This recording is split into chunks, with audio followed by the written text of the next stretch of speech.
think you know it all. Talk will only take you so far before you have to prove it. This time I'll watch you lose it. You're out of line and out of time. Just walk away while you still have your pride.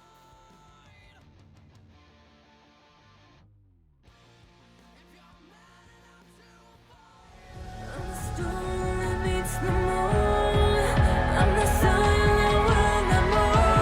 Who you think you are? Who you think you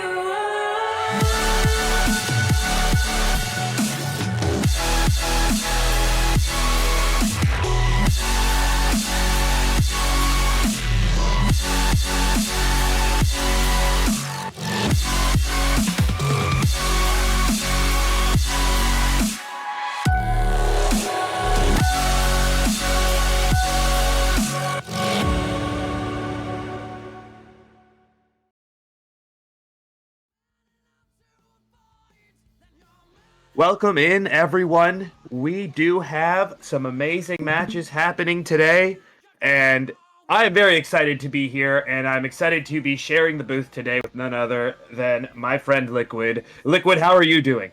I'm doing amazing. Thanks for the introduction, Sir Whittlelot. It's definitely always exciting to be part of the RSC broadcasting team. It's always fantastic to see the caliber of teams that always enter the pitch.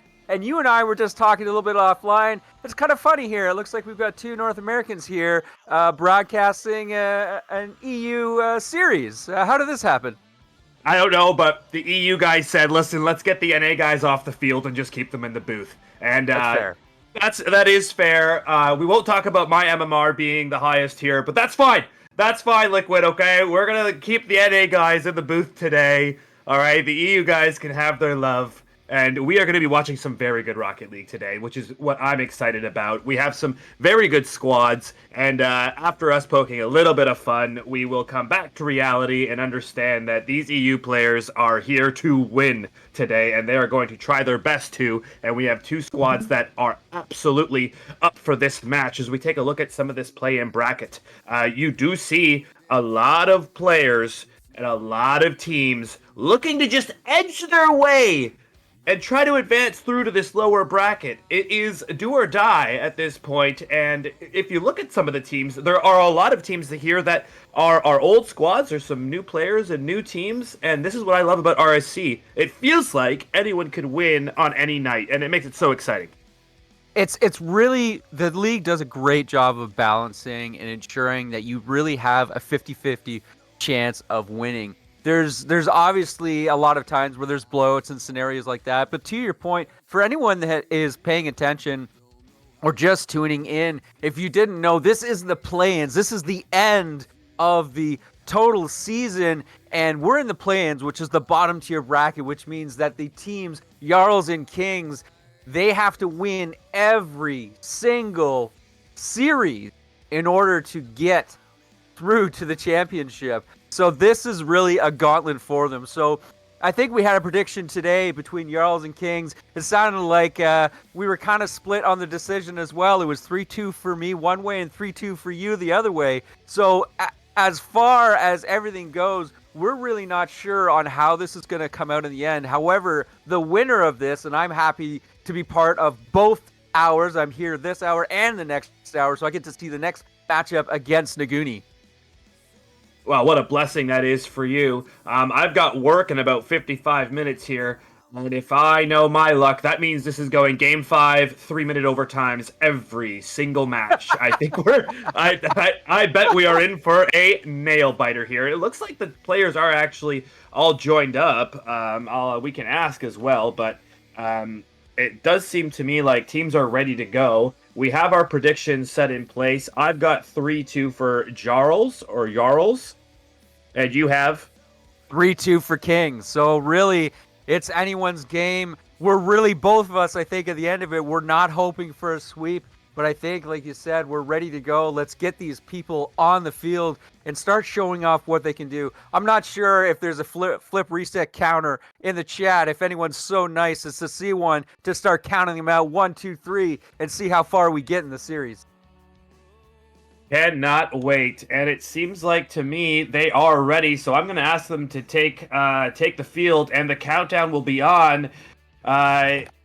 Let's go is all we have to say. We're going to wait for the countdown. There's a hush over the crowd, Liquid, as everyone waits in anticipation for the announcer to count down the final kickoff, and we are ready to go.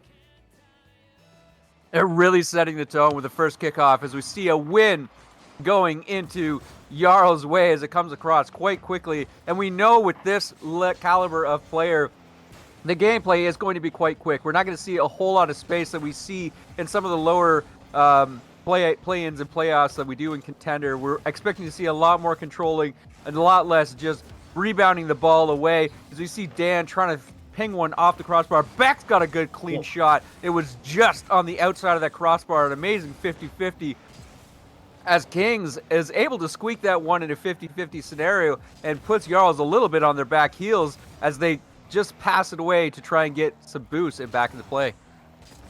Yeah, I really like how you said the difference in caliber will be here today, which is a great chance, and it's cleared off the goal line rather impressively. Dan might get there first. It's going to be our first goal of the game, surely. It is. Wow. Well, what I was saying was I really like how you mentioned there wouldn't be any whiffs, and I don't know if we'll call what Abdullah did there a whiff, because it was cleared with so much power from nothing that it probably took him from surprise, but I guess we do have to call that a bit of a whiff. He feels like he probably should have done better, surely. They were just sitting at the midline. They were being strong in third-man position, but like you said, there was just a pinch off the crossbar. It came way too high. They thought they could reach it in time. Maybe a little bit of nerves. What happened there? A little bit of a squeak in the corner there. Just a 50-50 that goes the wrong way, and just no one is there on defense to able to get it. No, he didn't even. He saw it was going in. He's like, no, I'm not even going to embarrass myself. We'll let that one go. He was depressed all the way in on that one, and we'll see if they can get something to get back in here. They could. And what a save! Oh my goodness, Liquid, that keeps them in the game. That post was unbelievable. That save was fantastic to be able to squish that into the corner. I thought for sure that was going to be going in. That was a great little wave dash in order to move it a little bit more. As we see Cena is removed, he's now truly invisible. Doesn't have a chance of coming back for a few seconds. Abdullah, I think, a little bit missed on that flip as SWN is trying to control it out of his own end, and this game is anything but slow. I would say it's hard to keep up as a caster. It's so fast. I don't know, maybe that's just me. I don't know if I've embarrassed myself or not, but these guys are moving out there, and it is, the next goal will be a big one. We have to admit that. 2-1 is a lot different than 3-0. Well, we'll see who scores that next as Beck gets a good clearance, and they do have control of mid boost, and that means they're going to have wave after wave of attack here through the midfield. As he gets the ceiling reset, he's going to use it quickly. It's a great save from Beck. He just guesses where it's going to be, and he gets it right, but the attack is not over yet, Liquid, as they start to onslaught over and over again. Can they get a clearance? It's going to be a big one when they do, but still not out, and still they do. They finally get a mid boost, and that might allow them to get out here. That was a fast passage of play. It definitely was. It looks like Abdullah is having a little bit of difficulty with his speed flip. He's connecting with the ground instead of getting clean away. As we see a double commit there from Kings, so we have an opportunity finally for Jarls to get away. I think Dan not able to win that 50-50, so while Abdullah is having problems with his flip resets, or sorry, his speed flips, he's certainly doing quite well in the 50s. Cena's going to try and, Dan! Pre-flip that! Not enough power though, but what a great occasion there as they just connected up, just not strong enough. They were reading each other fantastically. Dan is trying to just meet that with a 50. His teammate just bumped him into it. Becca's going to slow it down a little bit, kick it out into front. Cena not diving for that as Abdullah gets underneath. I think that was Dan. I do apologize if it was Beck. But there we see another 50-50. Just, they're really not going too far.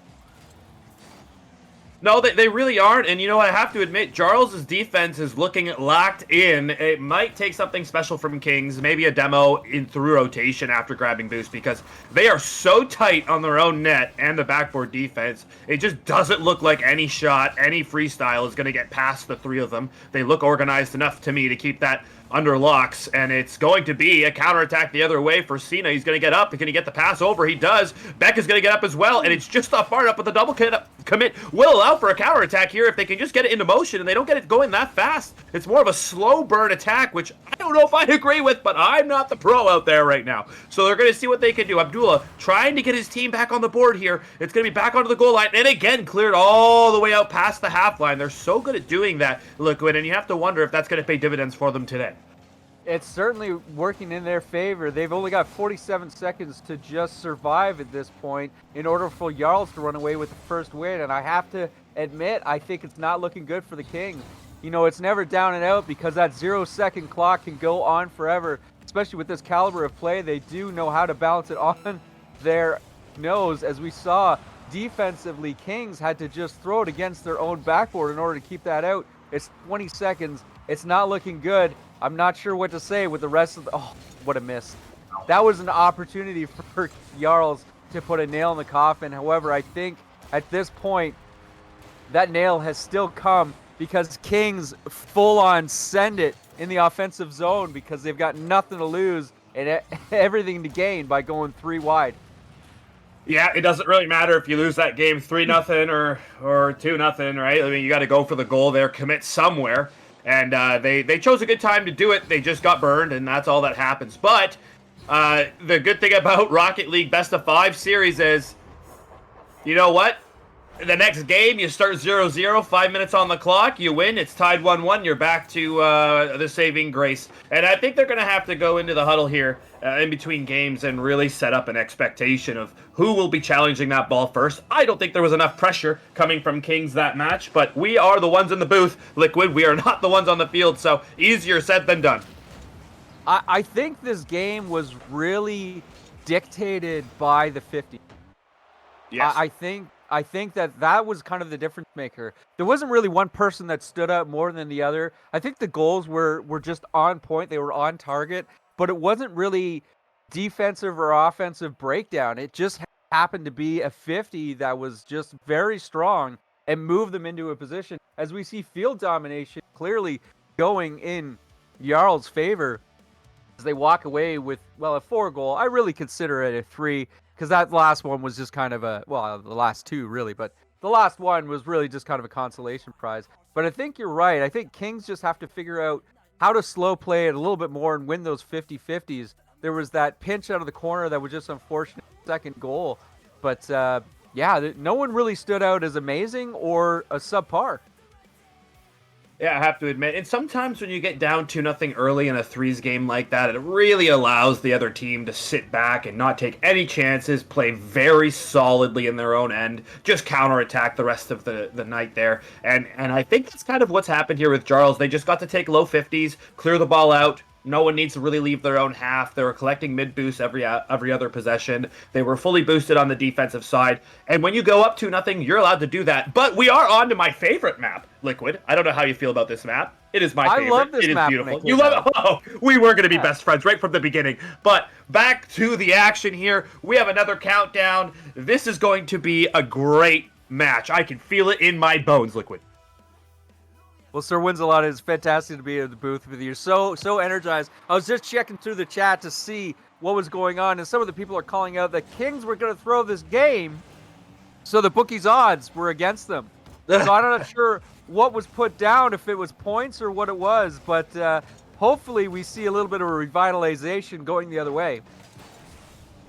Well, you know what? You could say they were going to throw, but what if they said they were going to throw so that it throws off the bookies' predictions and now they're going to win? Who knows? Who knows, Liquid? It could be anything, okay? It could be anything, but I've got a good feeling that this game is going very far into the Game 5 region, and we are going to find out who is right very shortly. This is a good chance for Cena to get this under motion and underway. It's a good defensive stop from Kings as they're going to take, I don't know if that was a whiff or on purpose, but it seemed to throw off everyone in the lobby as they get the ball into the Kings get the ball into the corner. The ball is back at half. Beck gets beat to that ball, and it's going to be a full possession for Dan. Can he get past the first one? No, he cannot. He gets dunked, and it's off to the right side of the post. That was as close as they've come, Liquid.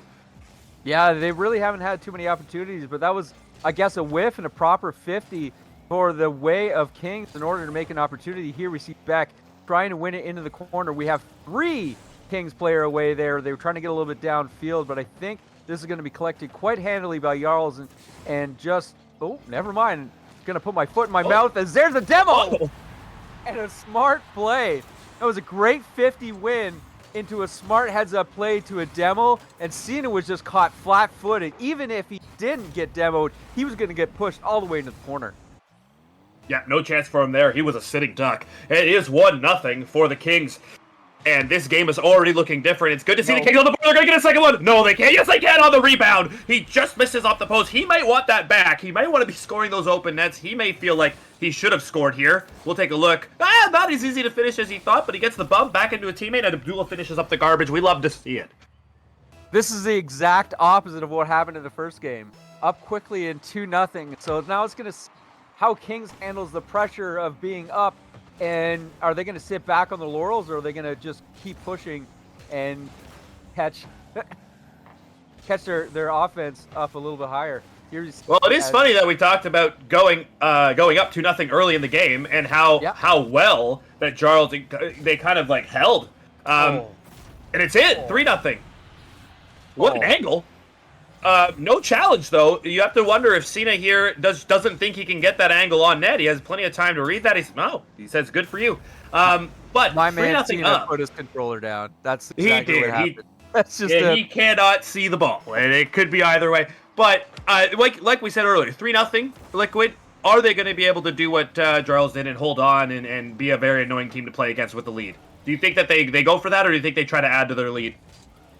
If I was Jarls at this point, if I was point, I'd be pushing. You got to make a statement now, considering how that first game went. What a save there!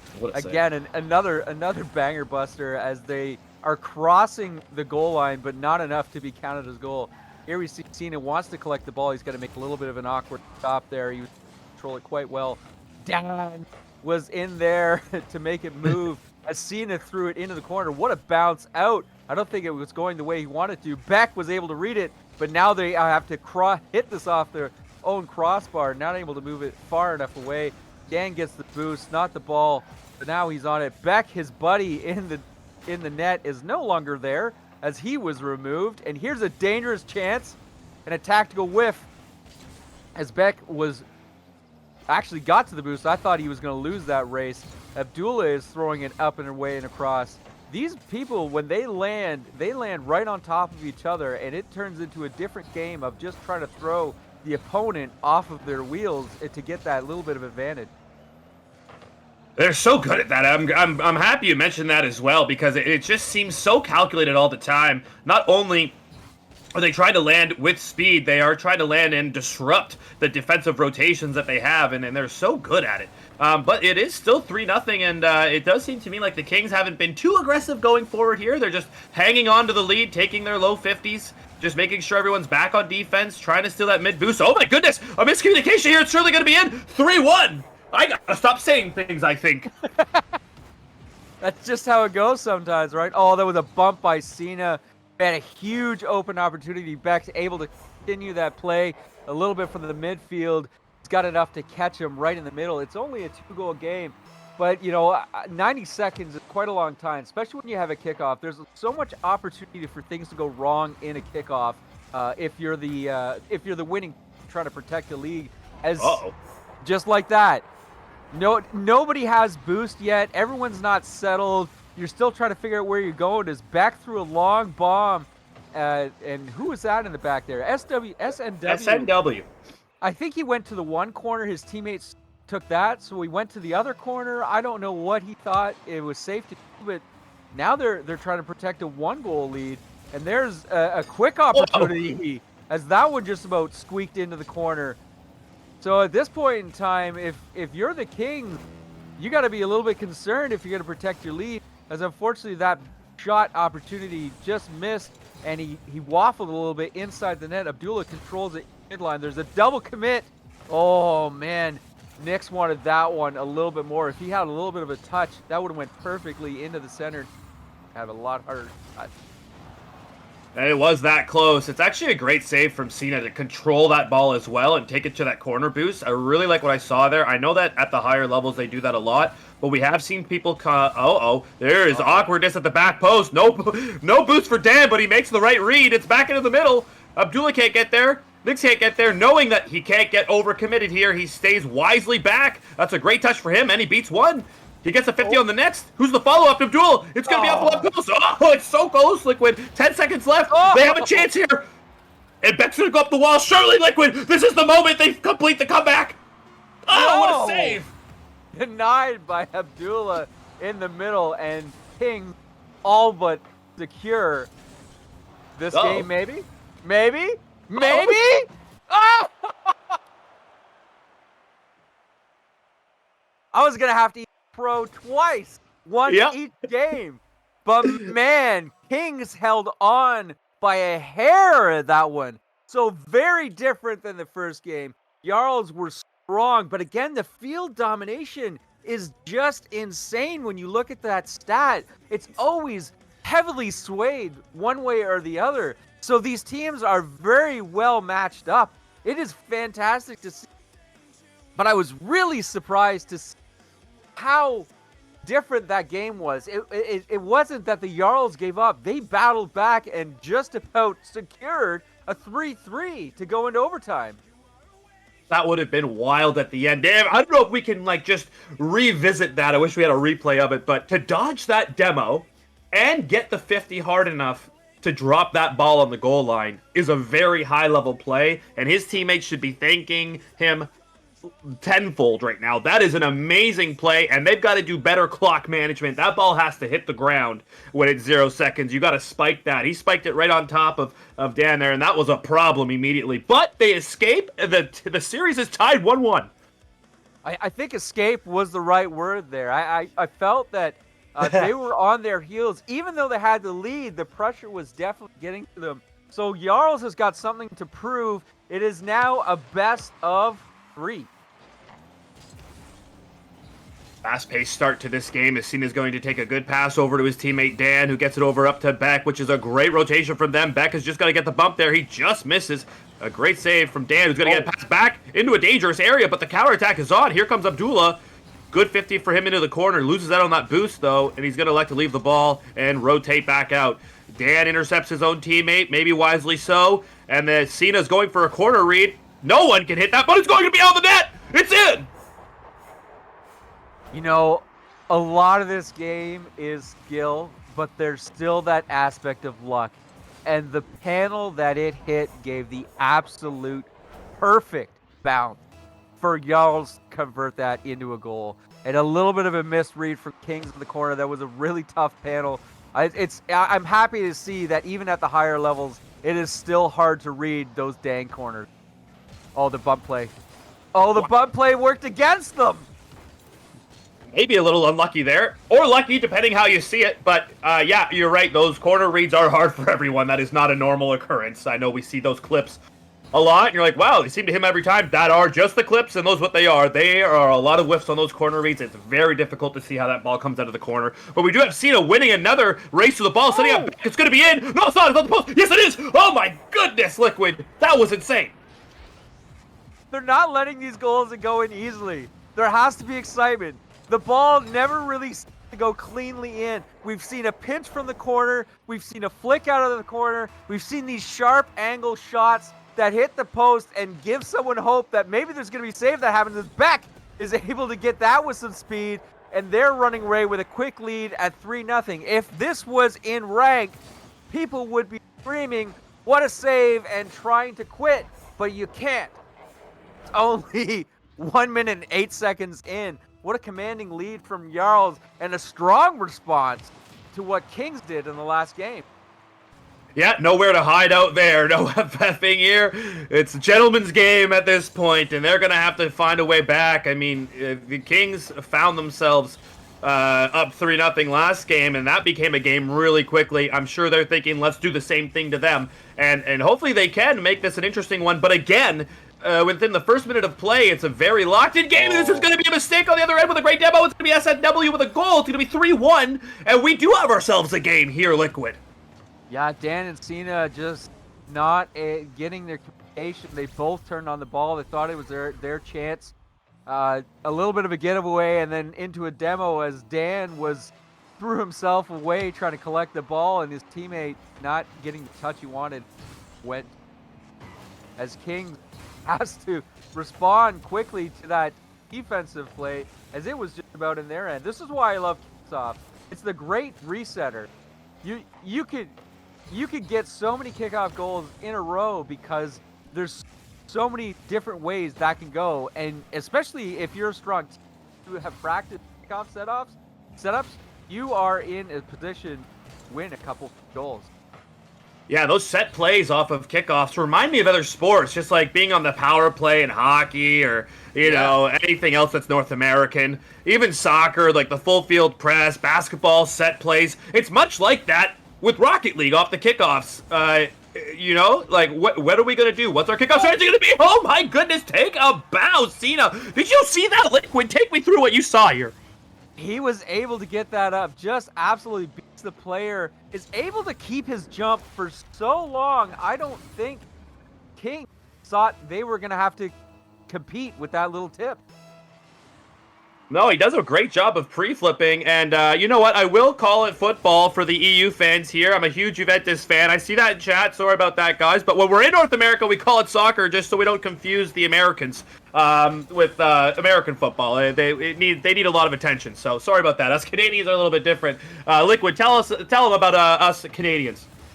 Tell me you're American. Well, say it. Clearly, home of the maple syrup. You know, as usual, the stereotypes there. Depending on what part of Canada you're in, there's milk bags. It's very confusing to the rest of the world. You know, just the usual things. Abdullah has got to make a defensive play. It looked like he was going to try and kick it off the backboard and maybe Psycho. I'm not really sure, but he backed off the play at the last second. Tina's got to get up to touch this one. That was dangerous. Across his crossbar. Beck wanted to play that low, but his opponents were able to read that. The crossbar is coming out to ring. This is going to go off the crossbar and back into his teammate. Now we're seeing King have low boost. Jarls have low boost. That's a bad touch by Abdullah. Isn't that the Beastie Boys? No. What song is that? What? Give us the Beat Boys? I can't remember who sings that song. Help me out, chat, a little bit later. SWN's got low boost, but enough to catch the ball. He's trying to kick it away. They're down by. They have to make these stretch plays as a Beck is able to move the ball and then move the defender.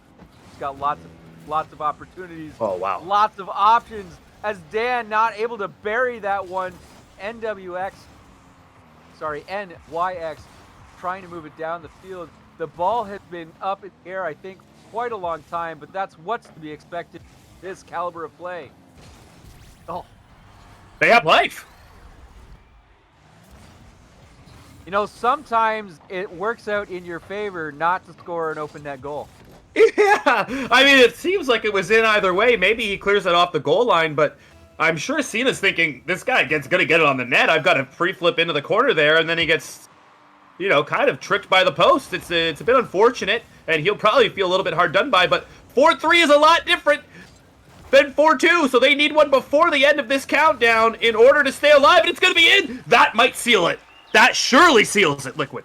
Cena just muscled him into the corner. Abdullah is absolutely landing for that. Cena slowed right down and carried him on his head into the back of the post, just making a wide open net. And we all know whether you're bronze or you're grand champ, the open net is the hardest shot to make. You have no one but yourself to blame. So we see Nick's trying to hit that open net, and it doesn't go in his favor. And Abdullah was trying to open the net up even further by removing the defender. So at this point, I think it's safe to say 3-goal deficit. 2-goal deficit. Oh my goodness. The curse of the commentator is so alive with these two teams. It's almost scary to be casting. A kickoff goal here would make things super interesting, would it not? It would. So if they don't get a kickoff goal, I'm gonna have to count this game in Jarl's favor. Agreed. This is one of those situations goodness. where it's do or die because you've got. Yeah, I think it's safe to say. Wow, off the post again. All right. Man, they're are calling not making these games blowout. Oh, they're calling a timeout, I guess. I don't know what the rules are in that, but they can have, at the very minimum, the 55 seconds that it's going to take for me to hit the ready situation. We see the field domination is not as big as the first games, but here we see, again, is now Jarls have the lead. It is only 5 goals. Well, 5 goals for Jarls and Kings. So again, there wasn't really too many mistakes. The defense was strong on both ends. There's still more double commits than I expected to see, but I think there was kickoff opportunities that were able to convert into goals on this game. Yep, and it might come down to that in the next game. You got to take me through this here, Liquid. You're going into the dressing room here, and you've got the boys on the main stage, and they need to hear something. The Kings need to hear something from their coach, from their leader. What are you telling the guys going into this next game here down 2-1? I'd say get physical. Jarls is out there being physical with them, and it's turned into conversion. So there's 2 things I'd say for Kings is get physical back, which they did. I saw Abdullah out there a couple times getting physical in the front of the net. So they got to take those opportunities once they're done with the play. The ball is off there. Out of their hands. Now they got to start looking at collecting boost and collecting a player, because you got to make space for somebody else who's on the ball. So that's what I'm going to say. And then the other side is probably open up comms a little bit. I suspect Kings might be getting a little bit quiet because Jarls had quite a few opportunities where either double commits happened or there was a defensive play where Jarls completely demoed the last man standing. So I'm guessing Kings aren't getting a call out for man. Even though they're the last man, you have 2 other that can see different angles that can give you know if a demo play looks coming. That. So I would look at those kind of scenarios to try and change the pace of 4th game. And really, I don't think it's too unreasonable because the way they responded in the second game, they could do it. I think they surely can do it. I think that's great advice from them. Opening up the comms, I think, is a big one. We saw them bumping each other a couple of times on the way out during the rotations. Maybe just a couple of comms saying, I'm staying on it or I'm leaving. Just simple stuff like that could really go up. Even yes or no, just keep it simple, keep it quick. I know everything happens fast, but this timeout is a great time for them to actually lock down those comms and figure it out. Because if they can win this game, they can go for an all-or-nothing match after. So it's anyone's series still, and I'm sure this will all go into overtime, and I'm sure I'll be late to work, but I wouldn't rather be anywhere but here in the booth with you, Liquid, as we get ready for the next match. Sir Wins-A-Lot, I'm sure that it's a situation where you and I definitely want them to even up the series, because then chance for one of us to be right. It needs to be. It needs to be. Surely we go to Game 5 here. One of us has to be right. We've joked about it enough. We have 14.4 million people in attendance for this game. The condos count. And guess how much one of those condos go for, Liquid? Guess how much? I guess it depends. This looks more like a Vancouver landscape. I think we got the water, the trees. It's more of a high end, a posh neighborhood, as they would say in the EU. As Abdullah is able to pick up that kickoff goal and sets the tone. I'm saying at least 5 eggs. Gotta be. And for these players, they might get a little love. You know, everyone's such a fan favorite in this city, clearly. The lights are on, and everyone is home watching this as it's an early 1-0 lead in game number 4 to make this go to a final game, and it's going to be exciting. Here comes SNW, gets it back off the ceiling. It's going to be awkward for their defense here, and Dan does get it over to Cena, who's going to miss the boost, and Abdullah has to turn and get that mid-boost. No, he's going to leave it. Dan's going to get a full pocket. He gets up to the back wall. Great backboard defense. Back into a maker. Back into the middle in an awkward spot. That was close, and Dan's going to have to clean up the garbage here. He does, gets a 50. SNW puts us back on net. Oh, this could be awkward. Liquid, this is a fast-paced play. This is exactly what you came here for. Yeah, their Kings are not pulling any punches as both SNW and I think that it was Abdullah coming back get tied up.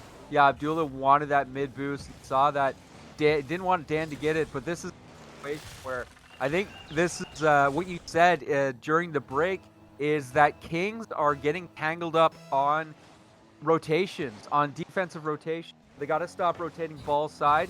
I know, unfortunately, with ball side rotations, you have a lot higher probability for demos, but it's not working out in their favor as Abdullah carries the ball cleanly all the way down the field, doesn't turn it into anything, but he gets away with a boost steal. Dan is low boost, trying to keep pressure moving. His Nix is going to move it a little bit further down, and S&W is going to try and clean this one up. Not able to. Beck with a very nice half flip, able to try and get on the ball quite quickly. Ooh. Dan is going to lob that far and corner, and Abdullah tries to stop it. No way. That's a bit wild. A 1v1 chance. This is huge. That was really, really well played by Nix. He was able to slow it down. Didn't go for any bait, as we see tactical whiff there come out. SNW trying to move it across the field. This is going to be a little bit of a dangerous situation as Dan has got the pressure on. He's able to take that corner boost. Cena is going to get another shot opportunity as Beck went for the bump play, and unfortunately the aftermath of that bump play, he's got pushed into the shot. That was super unfortunate for them. They had everything going for them. It was surely going to be a goal. Then it turns out his own team stops it. But, I mean, it was while he was going for the bump. We have to agree it's not exactly his fault. But they're going to pinch that ball out, and it's out. Can they get mid-boost and get on the counter here? They cannot. Fast it up, but Nix actually stuffs him at the midfield. Cena on the next one. This is going to be a big touch. Abdullah gets it off the ceiling. It's going. It could be in. Can somebody finish this here? It's awkward. What a save by Cena. Great clearance out to a teammate, Dan, who does get demoed for his troubles. This is a problem, Liquid. They are now under the gun. Yeah, I was about to say that was great that Dan was there, but just unfortunate because he had full boost, but he got demoed. So that was, oh, what a play. What a play by Beck. I think that saved them there on that goal. But that was a risky play, but they did it. I love physical. When people get physical in Rocket League, I absolutely love it. Dan with a bluster of a shot. Not hard enough. Oh my. As I was trying to say, not hard enough to get past those defenders as it hit into 1, 2. Both of them went up. Abdullah was trying to control himself. Nick's low boost got a small piece of it, but it went right back to Kings, and they're in the game at 2-1. Maybe a bit unlucky, but we will say those demo plays really turned out well in their fortune. I think you're right when you say that the physical play starts coming out. I love it too. It's just nothing you can complain about. It's part of the sport. We all love it. You hate being demoed though, I guess, but it is a part of the sport and it makes it entertaining and is becoming a bit of the meta, I will say, Liquid. Because it makes so much space. Players are so technical now. Oof. They're so well adjusted. There's so many training packs. The skill cap on this ceiling is absolutely insane. But the great equalizer is if you're not on the field, just like that, all your skills count for squat. Yeah, so much space opens up after the demo too that you're right. Like you could be the best flip resetter in the world, but if you don't exist, neither do your flip resets. So it is a great way to clear out teams sitting on their own goal line as well. It's going to be 2-1 going into the final minute. Everything to play for here. If you're the Kings, when do you start throwing everything into their end? I mean, at this point, you've got to start getting a little bit more aggressive. I'm starting Jarl's spacing himself a little farther out. Hopefully they can recognize that. There you go, Abdullah. 2 demos. No goal! Abdullah did all that work and nobody was able to capitalize. I gotta say, I'm mad. If I was Abdullah, I'd be slamming my fist. That was such hard work. 2/3 of that team was removed. Abdullah here with the shot. Oh man, they tried to get that. However, it's not all the way out. Oh man, Jarls are They making can't play Liquid. of this. The pressure is on. I can't believe how Kings have not sunk one. There's 14 seconds left. This is a dangerous play. Abdullah makes a great save, and we have one last chance to move the ball down the field. Nix is going to try and move it out of the corner. It was dangerous enough. Got two defenders. It's 0 seconds. It's a pass out, but no one's there. Wow. I feel Hold on. I feel the frustration. I do. I mean, Abdullah does so well to get the double demo, and he simply just whiffs on the open net. The ball is right there for him. I mean, it still takes some finishing on the angle, but at this level, you do expect them to finish those. I mean, if there was one thing I'd like to rewatch from this, it would be that moment. We kind of got blinded by the smoke, right? But on the other side of that, you know he's just sitting there. It's clear. It is wide open. And that is going to come back to haunt him for at least 24 hours. I know it will me, but I hope he finds forgiveness in himself as everyone makes mistakes. And maybe there is more to finishing that than we saw, but it did look like a clear opportunity from up here in the booth, and that's going to submit us to finishing this series, Jarls, 3-1. So both of us are wrong. That's how it's going to be, eh, Jarls, Kings? Just both the broadcasters are wrong. No chance for either one of us to be right.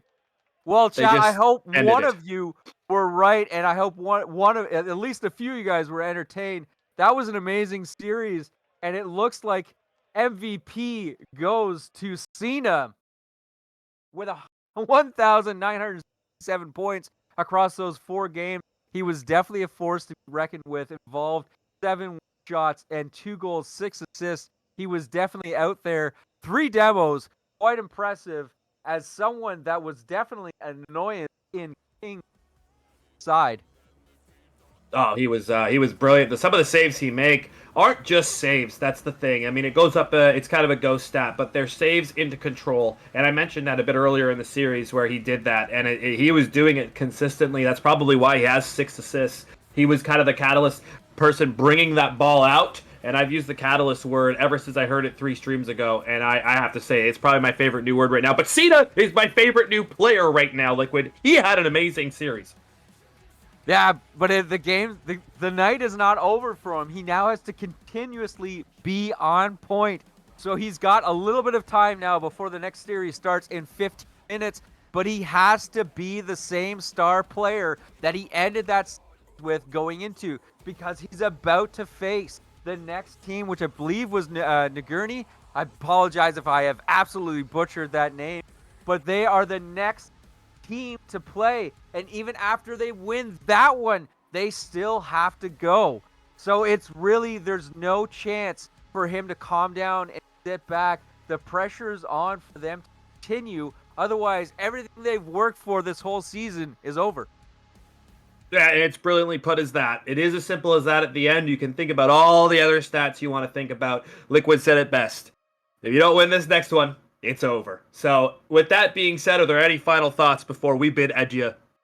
No, I think that was a fantastic, and I'm excited I get to watch them play again so I can carry my knowledge from this first series into the next one.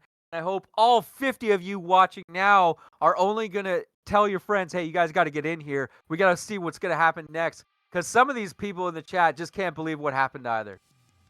Well, it was brilliantly done, and we, on that note, we do say goodbye, but not forever, just for a little bit, and good luck in the next series, Liquid. Thank you.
so many bones, but nothing's left the scars like the memory of you.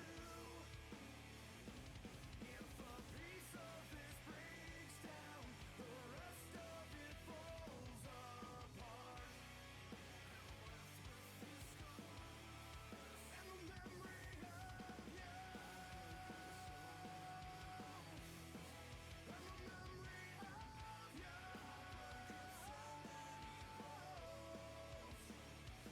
If a piece of this breaks down, the rest of it falls apart. And the memory of you.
Well, welcome back, everyone. This is the second hour of the Elite Play-Ins. Myself, Liquid Sight. You saw me in the first hour, and now we've had a little bit of a caster change. We're joined here with Kiki in the booth with me. How you doing?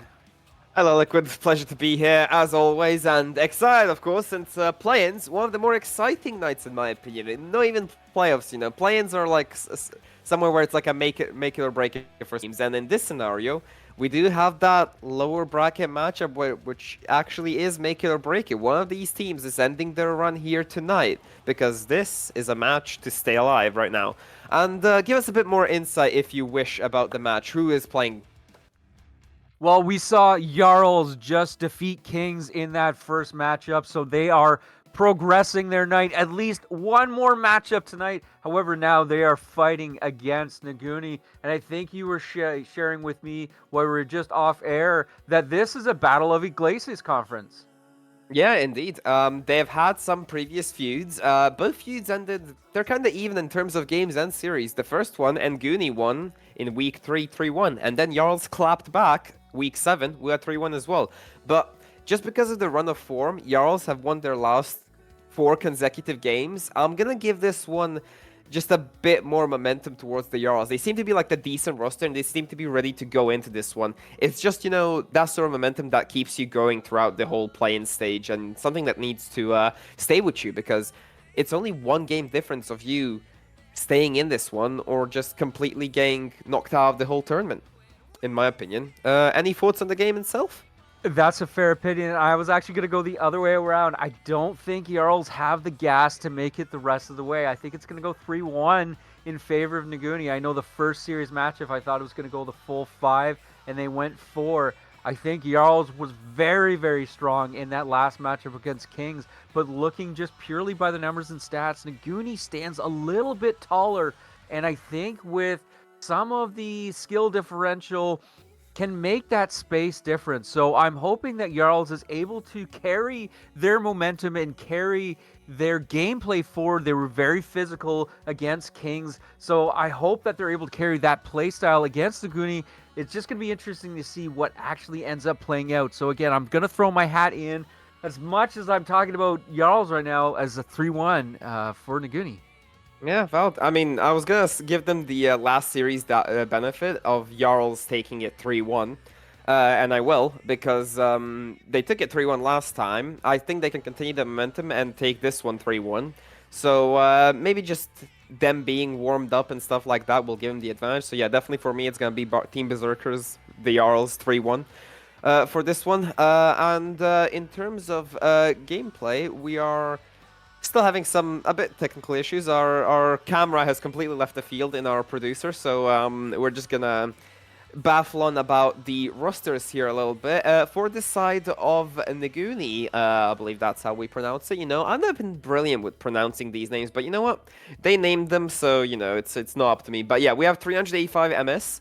We have Yummy, who I believe they're brothers with 385 MS, or cousin. I know they're related. I remember playing them in Rocket Sundays and something like that. The German duo. And then we also have either Jigsaw or Gamey joining them by CMB Gamey. But Jigsaw, I remember Jigsaw being a bit more of a coaching emblem in some terms of other games. And as for the Team Berserkers, Jarls, we will have a sort of a German main side as well with, well, an anti-German side, let's say. We have Italy, we have Dutch, we have Romania, we have Portugal, we have everything. So we have Cena, Drizzy, and Beck, and Dan as well, joining as the captain, but the lowest CMB. So I'm interested to see what roster they run, just judging because of the CMB. I'm not sure as what they've been running before.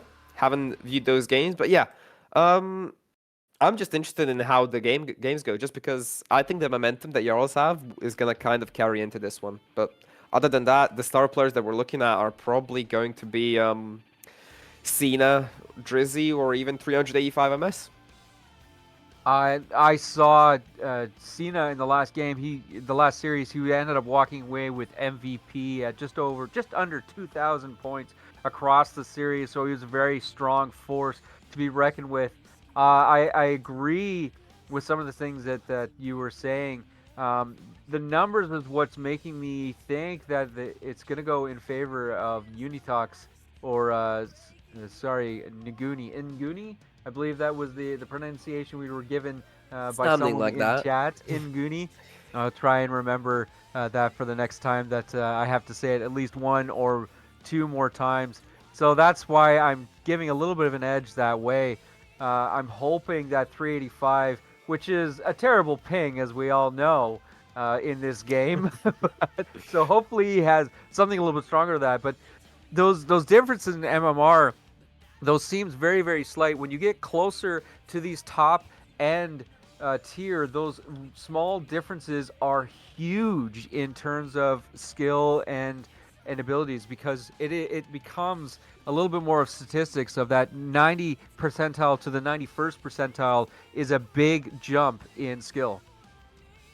Yeah, gonna have to agree with you there. We will have to remake the lobby, which means a complete reset. So apologies for the delays, ladies and gentlemen. We are still unsure of why this is happening, but we will be sorting it out very quickly and hoping to get you into the action as soon as possible. So I assume the lobby will be up any second now, and the players, hopefully anxious enough, they are ready to get out on that field. And yeah, I agree with you. Stats can bring a lot of difference into these games, but in terms of lobbies, it seems to be live. We have one team in so far. Okay, we just had a bit of a joining, leaving, but so far the only thing we kind of have going for us is this Yap Fest we're putting on right now site. That's all right. That's why we pay us, right? That's why they pay the broadcasters is to just waffle on for a few minutes, to just fill the room clearly, to entertain the watchers, the almost 50 people we have tuned in, right? Are you not entertained, as the phrase goes? I quite like that one. I quite like that one. We have 9 people in the lobby. Right, let me just double check if both teams are ready, and then we should be getting underway any second now. Let's have a double check, Dan. Yes. Okay. All right. Without further ado, predictions are in. 3-1 either side. It could go either way. We're both hoping for 4 games, but you never know what's going to happen. Underway right now. Jarls against Nguni. Tournament life on the line. Game 1 starts now. It's 385 made quick work of moving that ball down the field, and here's Yumi trying to get the touch. I don't think he quite got the little one that he wanted. As we saw Gamey getting bumped off of his line, as Beck is going to move it, trying to center it, as Dan is up quite quickly, not able to get the clean shot he wanted, but that doesn't mean that the possession is gone. Yumi is up a little bit. He's got time and space and boost. As Cena removes 385, his friend, his comrade in crime, not able to join that play. 385 has got another opportunity here to control it. He's trying to move it, booming across the corner. It came a little too fast for his teammate Yumi to collect, but 385 now got the corner boost and the ball, and it's got to retreat a little bit. I think he missed the mid boost as that was collected by Jarls, and Jarls looks like they're the ones that are in trouble. Yeah, they seem to be on the back foot, and Nguni coming out, lashing out right away. The few shots open, clear cut. At 385, trying to center this one for Gamey, but Gamey just not fast enough there. Cena now taking control over, pops over one down, looking to follow this one, but Yanmi, easy deny there as Beck looks to reclaim some possession. Maybe a double off the wall to yield them some time. Cena trying to get this one cut loose, but Yummy there to punish Dan, though. With a brilliant save to keep his team alive. They need to show something on this offense, because defense, they've been holding on, but I don't see anything happening offensively here for Jarls. It's been a minute and a half, and they haven't shown any sort of danger so far. They need to step that pressure up if they want to have any chance of, you know, completing this series, kind of. Well, you're right. Jarls has been held to 0 registered shots, as here we see an opportunity for Jarls to try and make something happen, but it's very quickly moved away and into their end, and Jarls is once again on defense, not able to move it out of their end. Gamey's trying to get a shot over the top here. Yumi, we're going to have to get a spell check on that one, was trying to keep the pressure on, and here we see, I think, a first opportunity where Nguni is on their back foot. Cena is close. Oh. Dangerous whiffs coming out, 385, pushing it just a little bit outside the box, not able to get it all the way. Cena was dangerous in the first game. He's trying to collect someone, not able to get any push or demo, and he's cycling back on ball side. We've seen a really big mistake that came from the Kings on that problem in that first series, and it cost them dearly. Yumi is trying to put the ball on the net and not able to. Gamey was beat just ever so slightly by Cena. The post is ringing as we saw one side to the other from east to west coast there, as Gamey hits it out to his teammate, but not enough to make any sort of challenging offense. Yeah, I mean, the infield passes were definitely there. They're showing some aggressiveness. I think they may have heard us, and they were just like, yeah, let's turn up, boys. This is not what we want to play. So far, double commit there into the corner from the side of Nguni might prove dangerous here. Beck looking for a demo on 385. Dan now there to collect that ball. Still has some time, but Gamey makes short use of it. Right now, still on the ball. Gamey trying to get this one past, but that unfortunate touch lands for 385. He tries to put it in goal, but Dan, once again, the savior himself, claiming that medal. And well-deserved, because he's been the one that's been on the back line for this team so far. As he tries to center this one in, he's been the sub as well. Mainly, it's that third-man aggressiveness that kind of puts them ahead a bit, but it is dangerous. It is like a double-edged sword. It can come back to cut you as well if you leave that third man a bit too far high up. You saw there right now, Nguni had no boost, but they both double commit. They were able to collect the ball as Jarls was nowhere to be found on that offensive side. Now they've got a quick transition back, as we're seeing Yumi was able to kick that right against his backboard and almost collect it out of the corner. Yumi's up with it. He wants to get it on his front, not able to get it, and unfortunately wastes all his boost, but tries to make an opportunity out of nothing with a bit of a demo play. Gamey's got control of the ball, and he's going to try and get it into the center. Not able to do it. Yumi is there. He's going to hit it off the backboard. He's up fast enough to get a second shot, but again, the post, as we're seeing, very, very different from the first series, where it was both teams were very accurate. It seems that both of these teams have done nothing but really hit the post, as we see, 8 shots registered by Nguni and 6 saves by Jarls. So clearly, I am wrong. It's not so much the crossbar and posts that are winning this game. It is 100% Jarls standing on their head defensively, keeping themselves into this game. Yeah, I mean, it's something you need to bring in these sorts of play-ins. I mean, any sort of mistake can cost you, and they're not making any defensively so far, but they are lacking that bit of offense that Nguni definitely seems to have the edge on. But right now, Cena with 250s right there, trying to get some control for his team. Dan, first one to this ball, trying to find Beck here, back to the side, trying to get a double here off the double tap. Not being able to sort that one, but Cena trying to go for a shot. The whole of defense is just on the line there, a bit discombobulated, and there's these last few seconds tick down here. Dan trying to get some control of this ball, but this one might float dangerously. Agami with one last chance will not be able to yield anything from it. 285. Agami, a 0-second buzzer beater takes the whole game. Not even a game into this series, and we already have a buzzer beater here with Gamey. Stellar reactions to take the game for the side of Nguni. I was on pins and needles that last. As soon as I started seeing the countdown, I was like, has 5 minutes gone by that fast? Like, it was a 0-goal game, so that's why it was just constant play, constant defense, constant offense from Nguni. And what a heads-up play, that 0-second goal. I didn't think they were going to get it all the way around, but as soon as they hit it out of the corner, I knew that Gamey was caught out front with no one to challenge him, and he just drains it to get them up by 1 in the series. Yeah, absolutely. I mean, that pressure there, it's one of the hardest shots to make, those open nets. You'd think they're easy and stuff like that, but 0 seconds on the clock, you put that stuff to bounce, you're not making it. Suddenly it's going to overtime. So yeah, beautiful reactions there to keep that one afloat in between the net and the car itself. But as it stands in Nguni, it looks deserved on paper, and it surely is with that goal. But I'm wanting to see more clinicality. I really want to see more clinicality. They've had 9 shots and only 1 yielding fruit so far. I still want to see that offense kind of, let's say, blossom in these terms. Just kind of put the clinicality back into it, and that way you're gonna have a lot more going on the offense, and like the danger is gonna be immaculate. So you just gotta get that offense going, and we get underway here in game number 2. Let's see if Jarls can take it back around, or will Nguni try to put him on series point. I was about to say, talking about offense, Jarls was not able to generate anything. They only had 2 registered shots. There was really nothing that they could do. They were only playing defense, as we're starting to see the pressure even build right now for Nguni, moving it east to west. Unfortunately, not dangerous enough to turn it into anything. Gamey is not left with any boost, as what a 50. Here's dangerous opportunity, as Yumi was able to get fast enough, even though his teammate was challenging right at the goal line. So there was a little bit of a chance, a glimmer of hope. Oh, a big whiff by Gamey. I was going to open up a lot of space. I hope that Jarls is able to turn this into something. That was a nice little touch by Cena, not able to get the read. They were trying to go for a little bit of a touch against all the defenders, as Gamey and Beck line up to try and win this one away, and Cena collect that eloquently. Is going to get this into the center, as his teammate Dan not able to get it down because there were so many other bodies in the way. These balls are dangerous every time. There doesn't seem to be a ball that is not threatening every time it comes towards the net. Yeah, and I've just seen this one. One of their top players, Drizzy, is not playing for the side of Jarls. Yeah, that was confusing for me.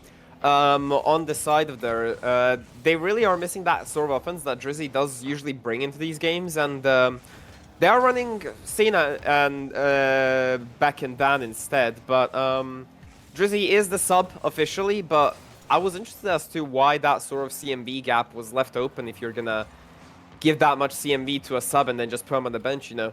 Maybe just not doing well in general, or just maybe seeing something in this team that's kind of, you know, dangerous in sort of chemistry. But like, so far it's been all Nguni, and Jarls have completely been shut out through and through. They haven't shown anything, and yeah, this Jarls roster just doesn't seem to be it. They have no pressure. Dan barely saving these sorts of dangerous offensive shots, but right now a breakthrough could be something they need here. If Cena can put this one on target behind Gamey, but Gamey stretches out to make that one, and we're still dead even here with half the game left to go.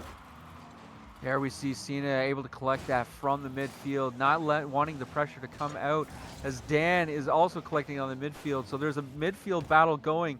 Cena, and it just really seems like every time that Nguni is able to shoot the ball, Jarls is able to touch it ever so slightly, as what a little redirect touch. Sorry I wasn't excited for that one because I wasn't entirely expecting to see that one come through, as Yumi got a great little touch. There's a double commit from both Jarls. Beck is left flat-footed with no boost, and it's a nice, simple shot. At least now we have an opportunity for Jarls to come back. It's 1 goal with 2 minutes and 23 seconds still left. Kickoffs are ever so dangerous as Gamey tries to pick it up and collect it and move it all the way down. 385, 386, 385. You might be 386 by the end of the day. 385 is trying to move it into the front of the net. It's not able to get there. And here we see an opportunity for Jarls to try and convert out as Yumi stands up in the midfield, not able to move it all the way down. And Cena has to make a dangerous save. And Yumi was there to meet on that 50-50. Jarls was so strong in their 50-50 game against Kings, and here they're being decimated here. That one's got to be a little bit defeating because it's right in front of the net. Sometimes it's okay to lose a 50-50 when you're in a corner or something like that, but dangerous in front of that net, you have to feel for them, especially when it feels like they're fighting for their life. Yeah, and a double commit like that, and a double whiff as well, is not going to help their cause, as 385 looking to redirect this one, trying to put it underneath Dan, but Dan gets a touch of it and denies anything. But 385, well, lovely redirect, getting out of the net, repositioning, understanding the situation, and just a beautiful reaction shot here taken, and that one will cement game number 2 here. I don't see any life left in Jarls. They're not showing anything. They need to take a timeout. They need to slow this one down, and they need to kind of wake up. They've literally shown nothing. They don't have a goal this series yet, and it's been looking desperate. Let me be honest, Liquid. Yeah, it's a tough one for Jarls. I mean, I did vote for Nguni.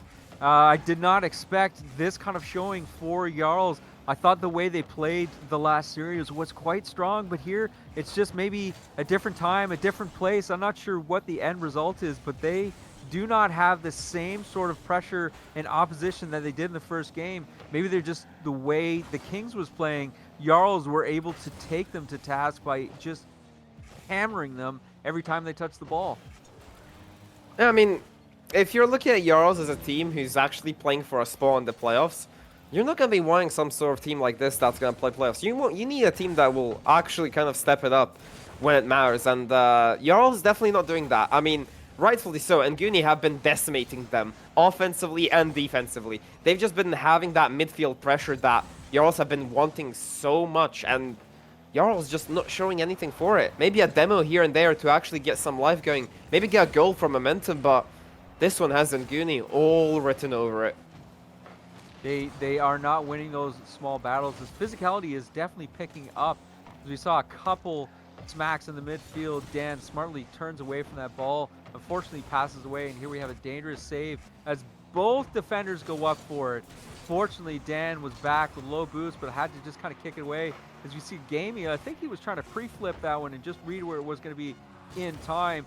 385 just smartly slows the game down. It's in their favor. It's all but one. It's a 1 second game, and it's 3-0. 3-0, and you're down 2-0. Yeah, I mean, 385. Yeah. All right, I don't know if anyone noticed that, but 385's ping went to 999. I think we're seeing some sort of a gesture here from 385. I think that's the way he emotes. He just spikes his ping to let us know that that's why it was named that. But Jarls will be taking a timeout, and they definitely needed it. I would have even taken it after game 1 just because the offense was overwhelmed. Like, you had nothing going for you. You picked it up a little bit in game number 2, but you had nothing dangerous going on. It's just been like 5 random shots put towards net, and it's been just free save farming for the side of Nguni. Definitely deserved, in my opinion. In my opinion, I'm thinking this should even end in a sweep if Jarls continue playing the way they are. I'm not even going to reserve myself at all. I think just Jarls are having a really poor showing this series. Like, last series they showed up, they beat out the Kings, they played well, and now they're just gone. They're just not even here. They're not finding each other on the field. Their passes are either too far in front or too far back. They're not finding each other. So they got to correct their spacing. Their physicality that they showed in the first series is not there, and that's probably just because they've been on defense the whole time. They haven't had a chance to make Nguni just sit on their heels and allow Jarls to hit them, whereas Kings was playing a lot of defense in that series. So Jarls is not playing the game that they want. It's certainly different from the series they just played, and they haven't been able to change to meet how this series is being played out. Yeah, gonna have to agree with you there, totally. I wonder what they're gonna talk about in the timeout, because there's a lot of things to talk about. First off, your defense rotations, they're just not holding up. Your 50s are being weak, so you have nothing going for you there in terms of individual statistics. You're completely overrun on the individualities, and Nguni just seem to be having better head-to-head and band-for-band players, if you can call it like that. And you're just not showing anything in the offensive end, so you gotta kind of like slow down the play and like figure out what you're going to do this game, and maybe hit him hard and aggressively, or just, you know, lay low and then try to get something going on the counter attack. But the way they're just playing, they're just giving away the balls constantly. They're just not taking control of any sort of possession, and that's why Nguni were just able to run over them time and time again. You can see 385 just not even needing to go up. It's already been Gamey and like Yummy, just, or Yumi, whatever you want to call him, just them two, that duo, just completely combining at the front end. The first 2 goals, both assists and goals, were towards Yummy and Gamey, and that's all they need to do, actually. If they continue playing like that, they're going to shut these Jarls out very easily, and Jarls will have no hope for the rest of the playoffs, in my opinion here.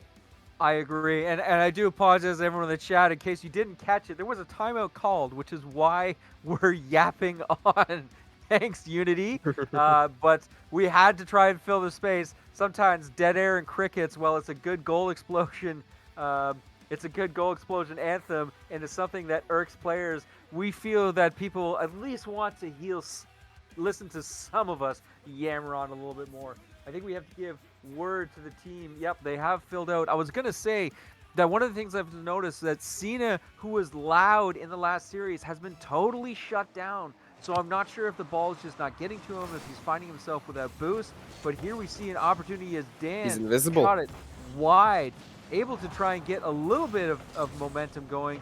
As Cena has got a nice soft touch, not quite the second one that he wants. A nice win of 50-50 by Beck, and a great demo. Here's an open net.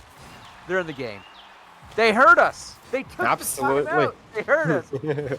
Whatever happened, this is very different from the first two games, and this is a different Jarls team. And I hope that they're taking what they learned and talked about in that timeout seriously, because this is a great start. Yeah, absolutely. I mean, finally some sort of offense with that demo as well, establishing it, and Dan making that first goal for the team in the series. It's actually going to mean a lot. You know now that Nguni can bleed, you can score on them. You found their weaknesses as well. Even if it's a demo goal, just keep going for it. Try to find out some sort of exploits there that you can manage. And yeah, lovely realization there on the demo from Cena, I believe, was on that back line, as the Jarls are definitely showing some more pressure here in this second half. But in terms of presence, it's usually Nguni here with the 50s and the presence. They just seem to be more controlling on them. Gamey will show us why those 50s are so dangerous. That one bounces down to him. Yummy controlling it just beautifully. Dan having no choice in this matter after a beautiful 50 was played from Yummy, and Gamey. What an easy shot to put away. We all know how to 50. We all know how to take a 50 on the ground, but to do one in the air is just something special.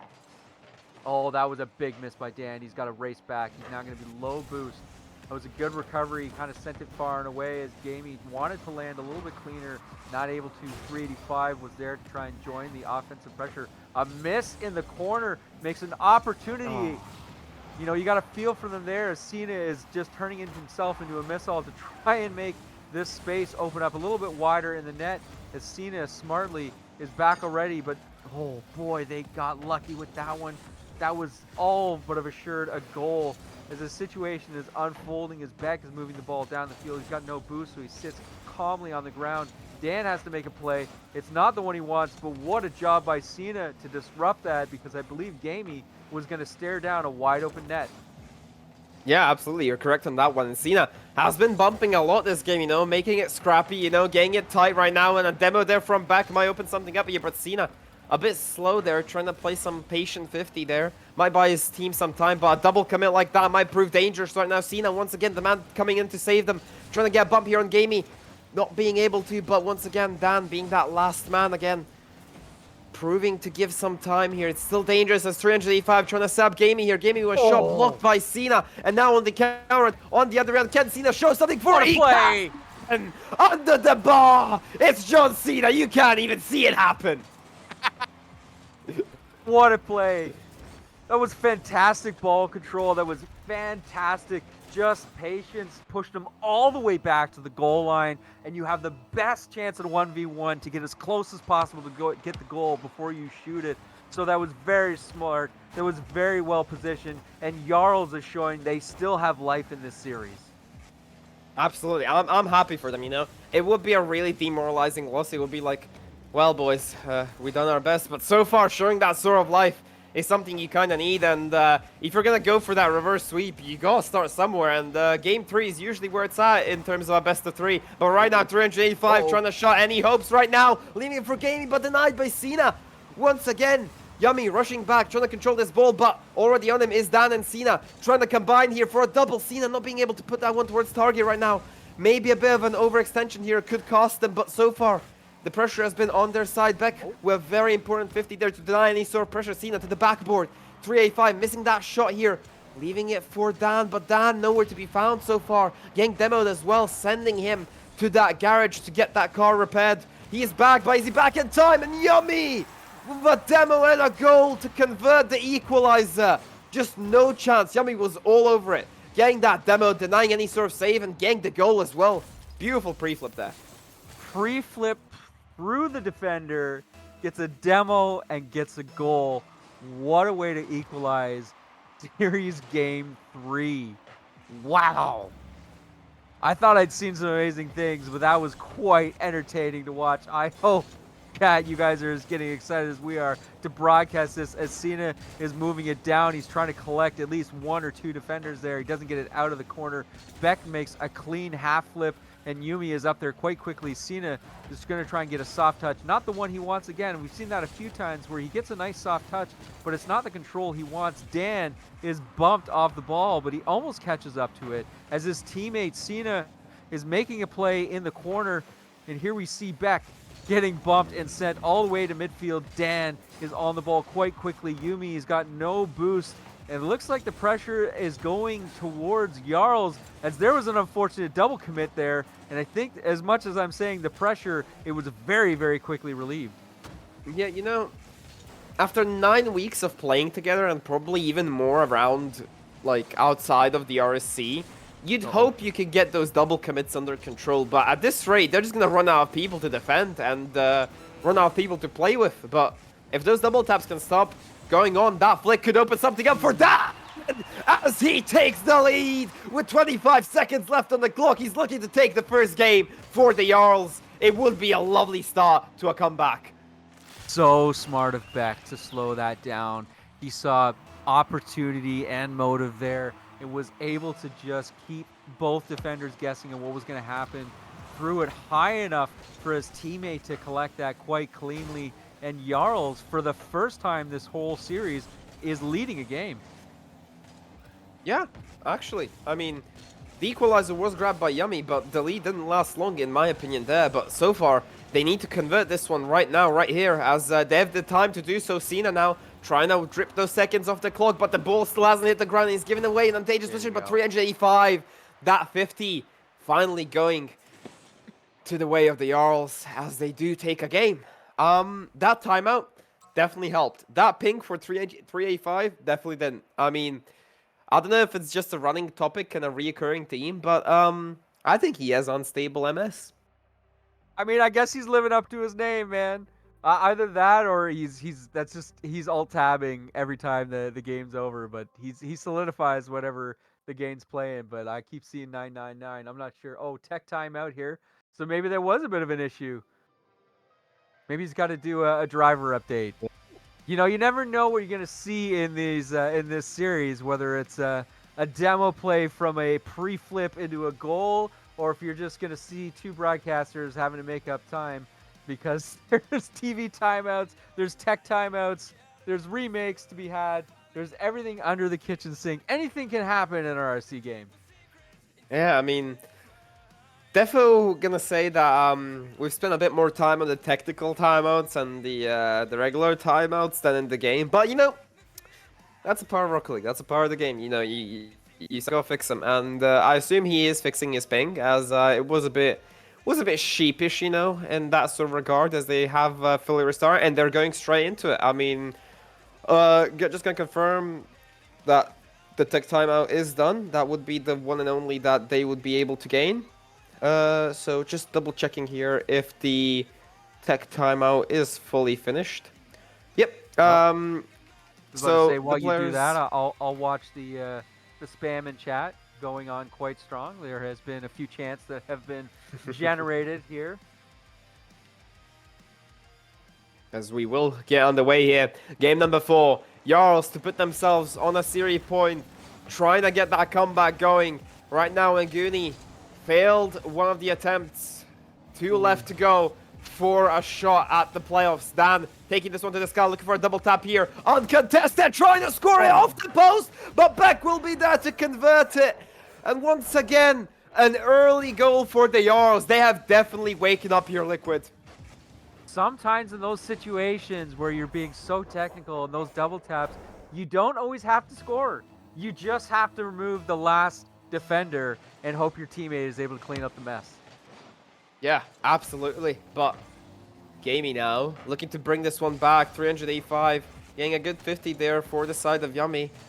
That ping, though, might be an issue. Might be something Nguni will look to dread over if this series doesn't go their way. Dan with a lovely 50 there, but 385 still looking to have decent control over his car as he gets a good clear, but not the double. We're definitely seeing the shift in skill there after those sort of ping issues right now. But Beck trying to get this one around one, slots it down to Dan, but Dan just needed to give himself some more space in between himself and the ball. Beautiful play there and the sub, but just not yielding any fruit. This one almost costing the side of Nguni, and it will cost them. It will cost them. Beck will be there to convert it, and unfortunate pinch there from the side of Nguni yielded another goal for the Jarls, apologies. Yumi just trying to preemptively jump to try and guess where that is, to try and get a positional save. It did not work out in his favor. And like you said, the Jarls have woken up here as we see a kickoff opportunity for Cena to move the ball down. He's going to get at least one more touch. The 50 didn't quite go how he wanted, but the ball is still dangerously in Nguni's end, and there is a bump play that's happening. This is definitely a different team from Jarls. They have life, they have momentum, they have a shot, and they're rewarded with another goal. They're up 3-0. Where was this in the first 2 games? They just wanted to save it for this one? I guess they just plugged out 385's router a bit too late, so, you know, took a bit of time to kick in, you know, sending those DDoS attacks and stuff like that towards his house, seeing he's the most likely target because of the name. But so far, it's been all Jarls, yeah, definitely, absolutely. Converting on every sort of opportunity there.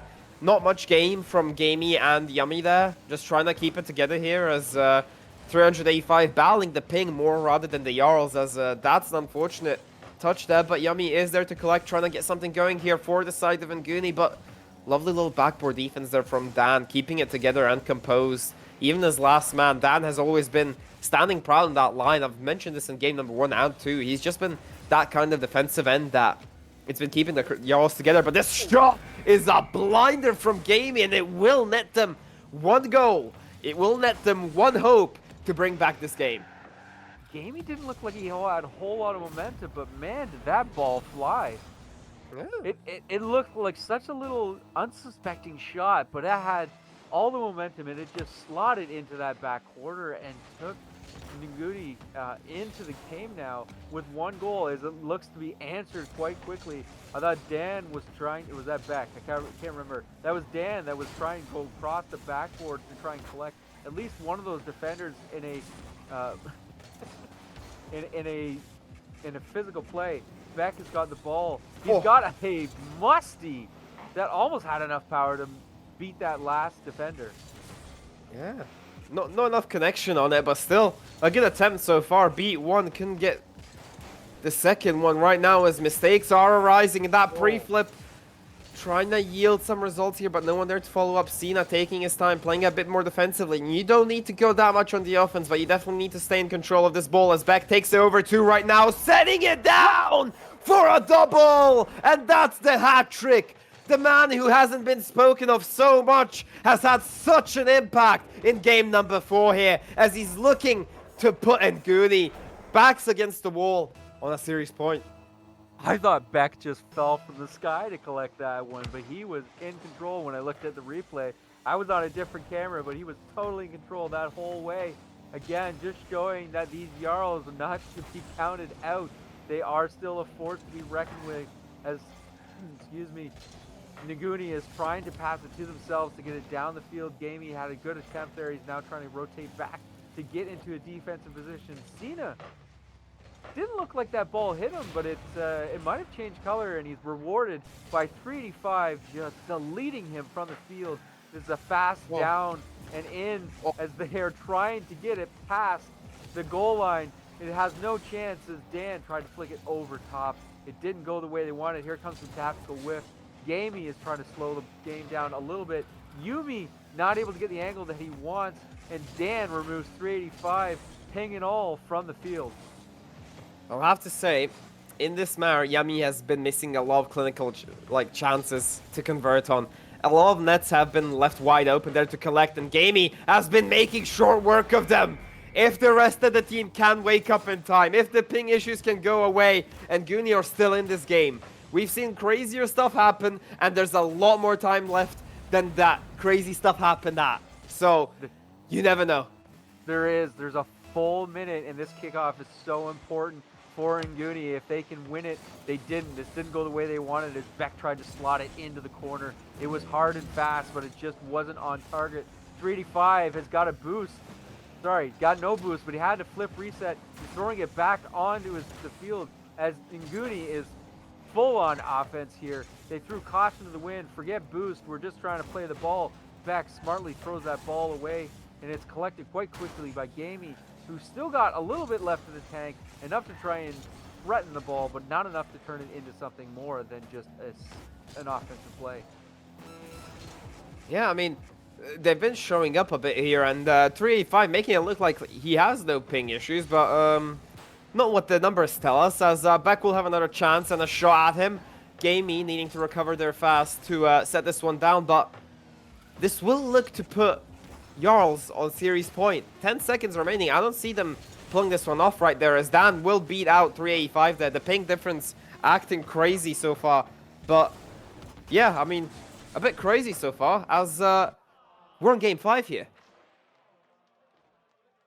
Hey, we are. I think I saw 385 leave quite quickly, as I think he's trying to get maybe a better connection, maybe another tech timeout. I'm not sure what they're trying to do, but he is definitely I'll also be leaving for a quick second. I apologize for interrupting. I have something quite important, a package at my door, so I have to go sign it real quick, and I'll be back with you, ladies and gentlemen, in a minute. In the meantime, I'm sure Liquid Scythe has some beautiful stuff to analyze about this game. So I really feel like Jarls woke up. We saw a different team that has been pacing against Nguni. And at the end of the day, we really saw Jarls starting to play their game. They were physical. They were getting goals. They had offensive pressure. It was very, very different. So I'm hoping that we're going to see much of the same as we go into the next game. I really hope that this game turns into a nail-biter. I see MJ is on the field. I'm not sure if this is a swap out for 385 or what the story is, but I guess we'll find out as the clock counts down as we're going into the next game. Chad, what are you feeling? Is this going to be a reverse sweep, or are we just going to see Nguni finally find their place and pick the back of the goal up to take this game, take this series away from Jarl?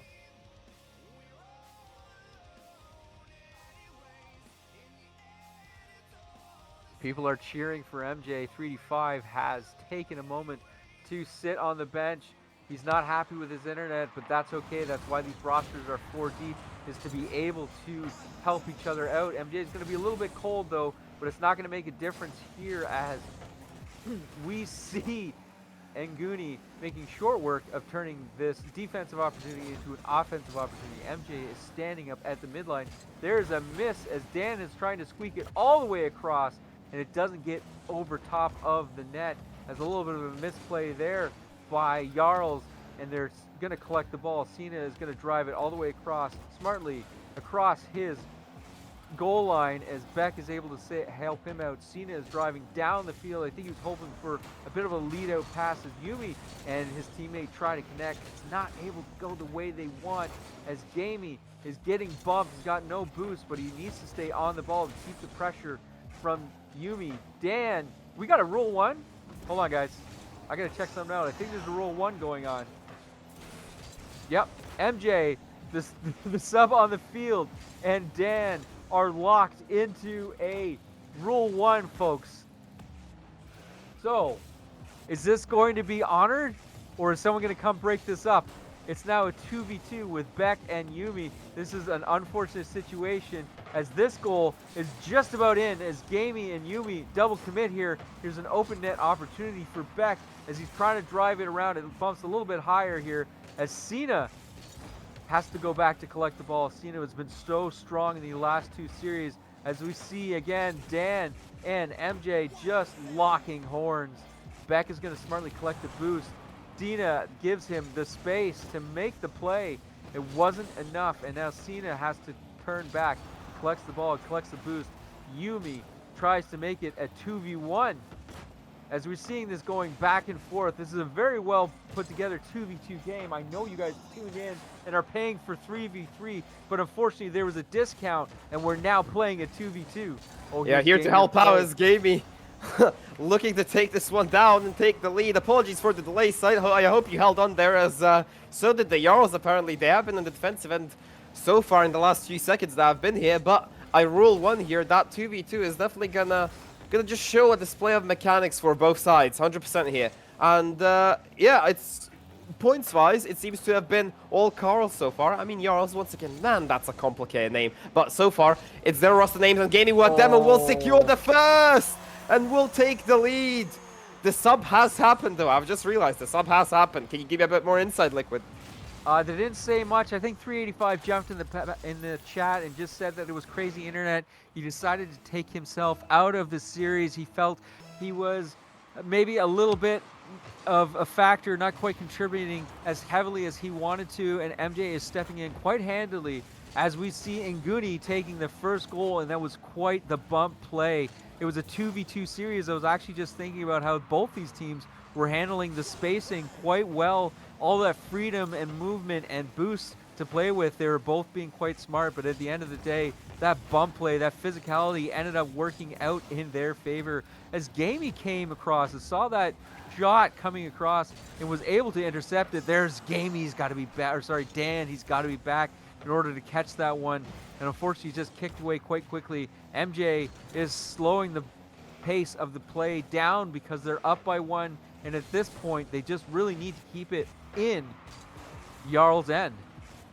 Yeah, absolutely, and losing a star player this late in the series, you'd be surprised that Nguni are actually leading this one, and with the change of pace as well. Jigsaw, or MJ as he's written in his name so far, is holding his own quite well despite being the lowest CMV on the field currently. Only a 17.0500 on that threshold.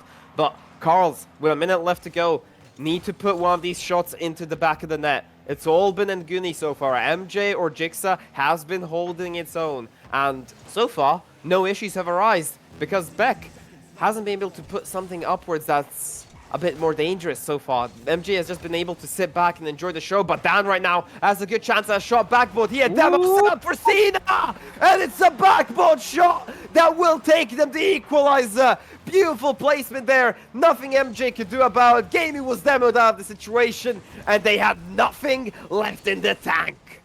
MJ was also involved in that play. He got pushed out of the back post. He had to dodge the bump, and he just transitioned from the bump right into the demo. So way to play, again, Jarls the way they want to, but Gamey's now in a 1v1.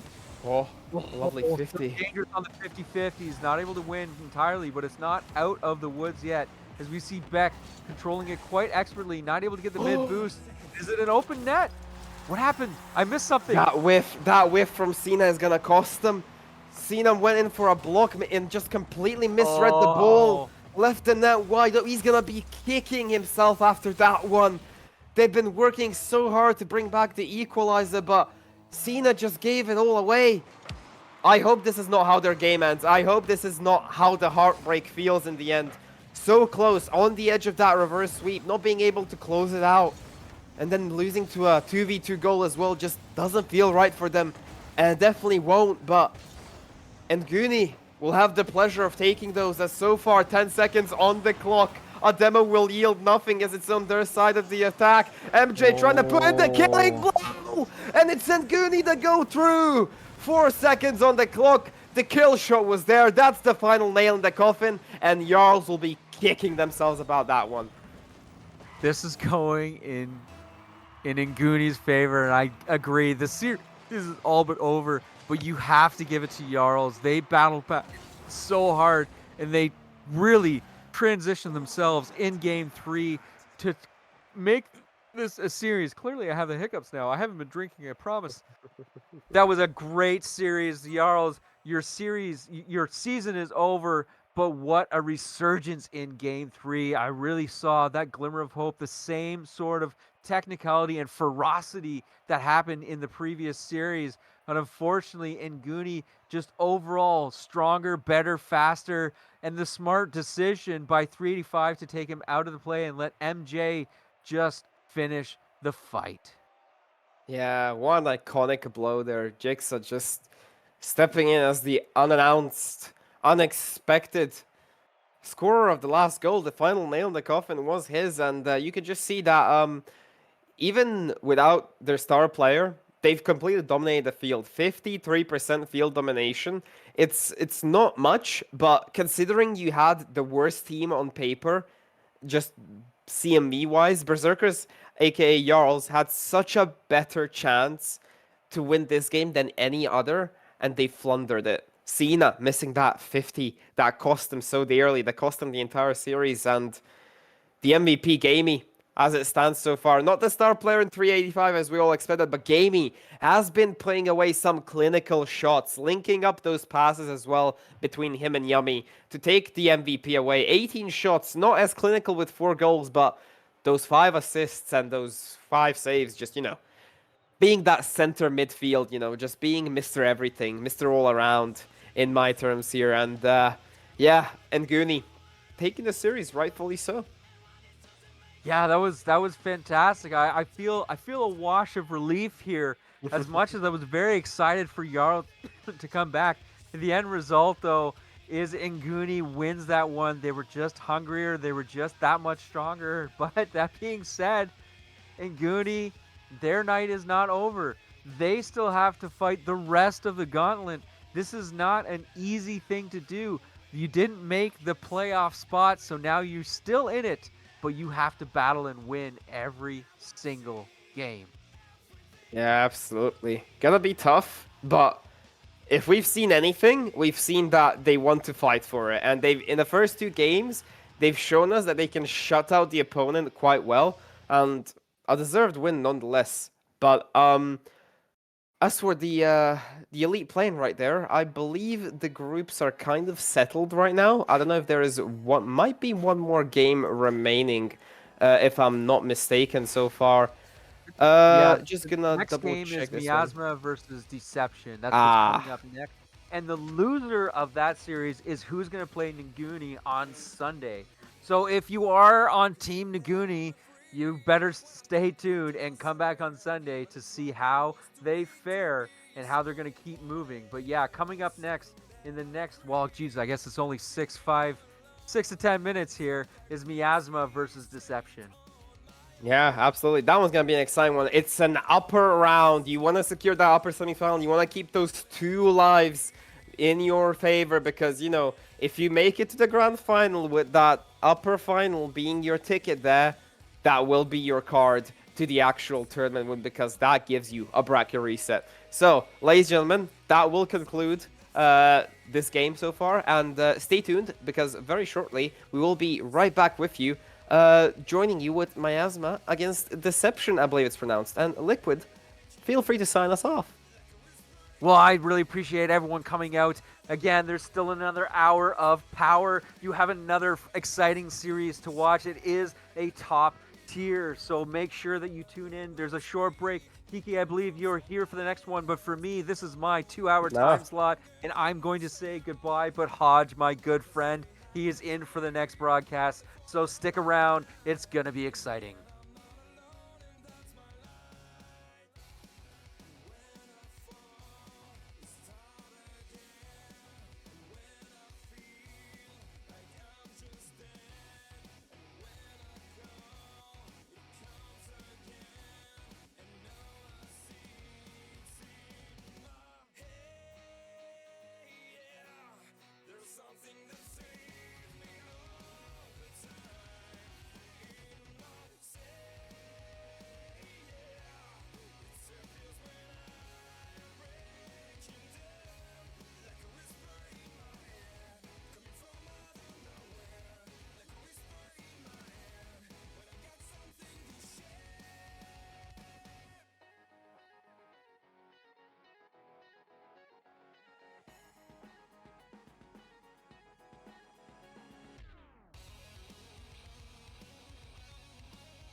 Welcome back, everybody, to the Deathcloud Esports team stream here at RSC15. And well, I'm joined alongside a lovely, non-biased, non-impartial, very impartial, non-biased caster in Space Crisp. And just to quickly address, it is not actually, we will unfortunately be impartial here, and we will be supporting both teams' trials and tribulations to get towards those playoffs on Saturday. But I don't know who in production decided to let me and you do this cast, Space Crisp, but hello, how's it going? And yeah, Deathcloud Esports versus Illusory, final match of the day. Woo.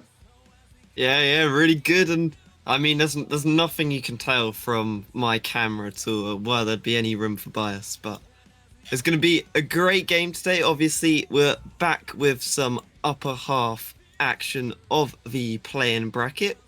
Both teams finishing in top 3 of their own conference, respectively, and both with positive win percentages, meaning we're going to get some proper action. Both teams decent form as well, so there's not going to be any silly business from either side. They're going to be both at it with full fire. They will be. They're both going to be at it. They're both going to be gunning for this upper bracket position, the upper bracket position that they will hold on to on Saturday, where they will continue to try and play through. But it is the upper bracket match. One team moving forward to the upper bracket to play against All Star, that you can see on your screen right now in that upper semi-final. The loser of this match, well, they're going to be getting Inguni in that lower round 1 matchup. So you don't want to lose, because when you get to Saturday, as a lot of players will know, when you get towards those final few matches and you have to get that bracket reset, things can get a lot difficult, very, very difficult, and it can really take a toll on you mentally after how many matches you have to play. But we'll see how things are going to unfold. Who's going to be going to the lower bracket? Who's going to be going to the upper bracket? That's why we've got predictions, guys. That's what predictions are made for. We're not very good at them, but we'll go with it anyway. I'm just going to kick things right off. 3-1 Deathcloud. And I had this plan beforehand until I realised the opponents were illusory. But Bosch, Purple, Deathcloud, yeah, it doesn't really work anymore. But I just support both teams. And on my side, I have gone for a 3-0 Miasma victory, just because, I mean, we could be proven wrong, because obviously both teams have not played each other before in a league play game, but different conferences. But on Deathcloud's side of the conference, if they suddenly moved over to Ignis Conference, they would be top of the table as they tied series with Team Serene, with only 1% of win percentage separating them. So they're a really fierce team here. I've been seeing them all season when our teams have been failing all over the place of the franchise. This team has been consistent throughout, holding up our franchise standings. So I unfortunately think that this might be Deception's time to go to the lower bracket. Yeah, it might be. We'll see how it all is going to unfold here. Expect glimmers of biased casting. I'm not really sure. Expect the unexpected is what to expect. And well, we don't really care what to expect. We care about getting the players on the pitch, kicking off this match. So go, go, go.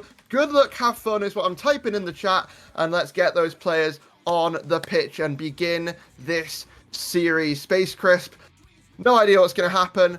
Obviously, the stats, they can do the talking, but at the end of the day, it is going to be the players on the pitch that settle things here. And we've kicked off this series, best of 5, Miasma, Deception, and one team to that upper bracket on Sunday. And yeah, this could be a very interesting game, because I've said it before in previous streams, but in league play, that's where you prove your consistency. But in play-ins and playoffs, that's where you show who you are on the day. And as I say that, Air trying to take this ball off his corner. Alpha, big 15, throws it there for Trout. Trout can't quite get the touch. But Deathcloud keeping on the pressure, RMD, just keeping this ball in. Illusory do manage to get a clear out though, but Deathcloud just keeping this ball in midfield. Both teams testing each other out. We keep seeing possession bumping to and fro as RMD trying to get a clear round to in front of his own, in front of Illusory's goal, but nothing quite came of it that time. Nothing just yet, and like you say, both teams just testing the waters here, testing each other, and the early stages of this series. And for both of these teams, it's been about sort of stepping up time and time again in this season. We've looked at the side of Miasma, and they lost their first match in the start of the season, and since then they've looked pretty flawless, only dropping their games in week 8, I believe.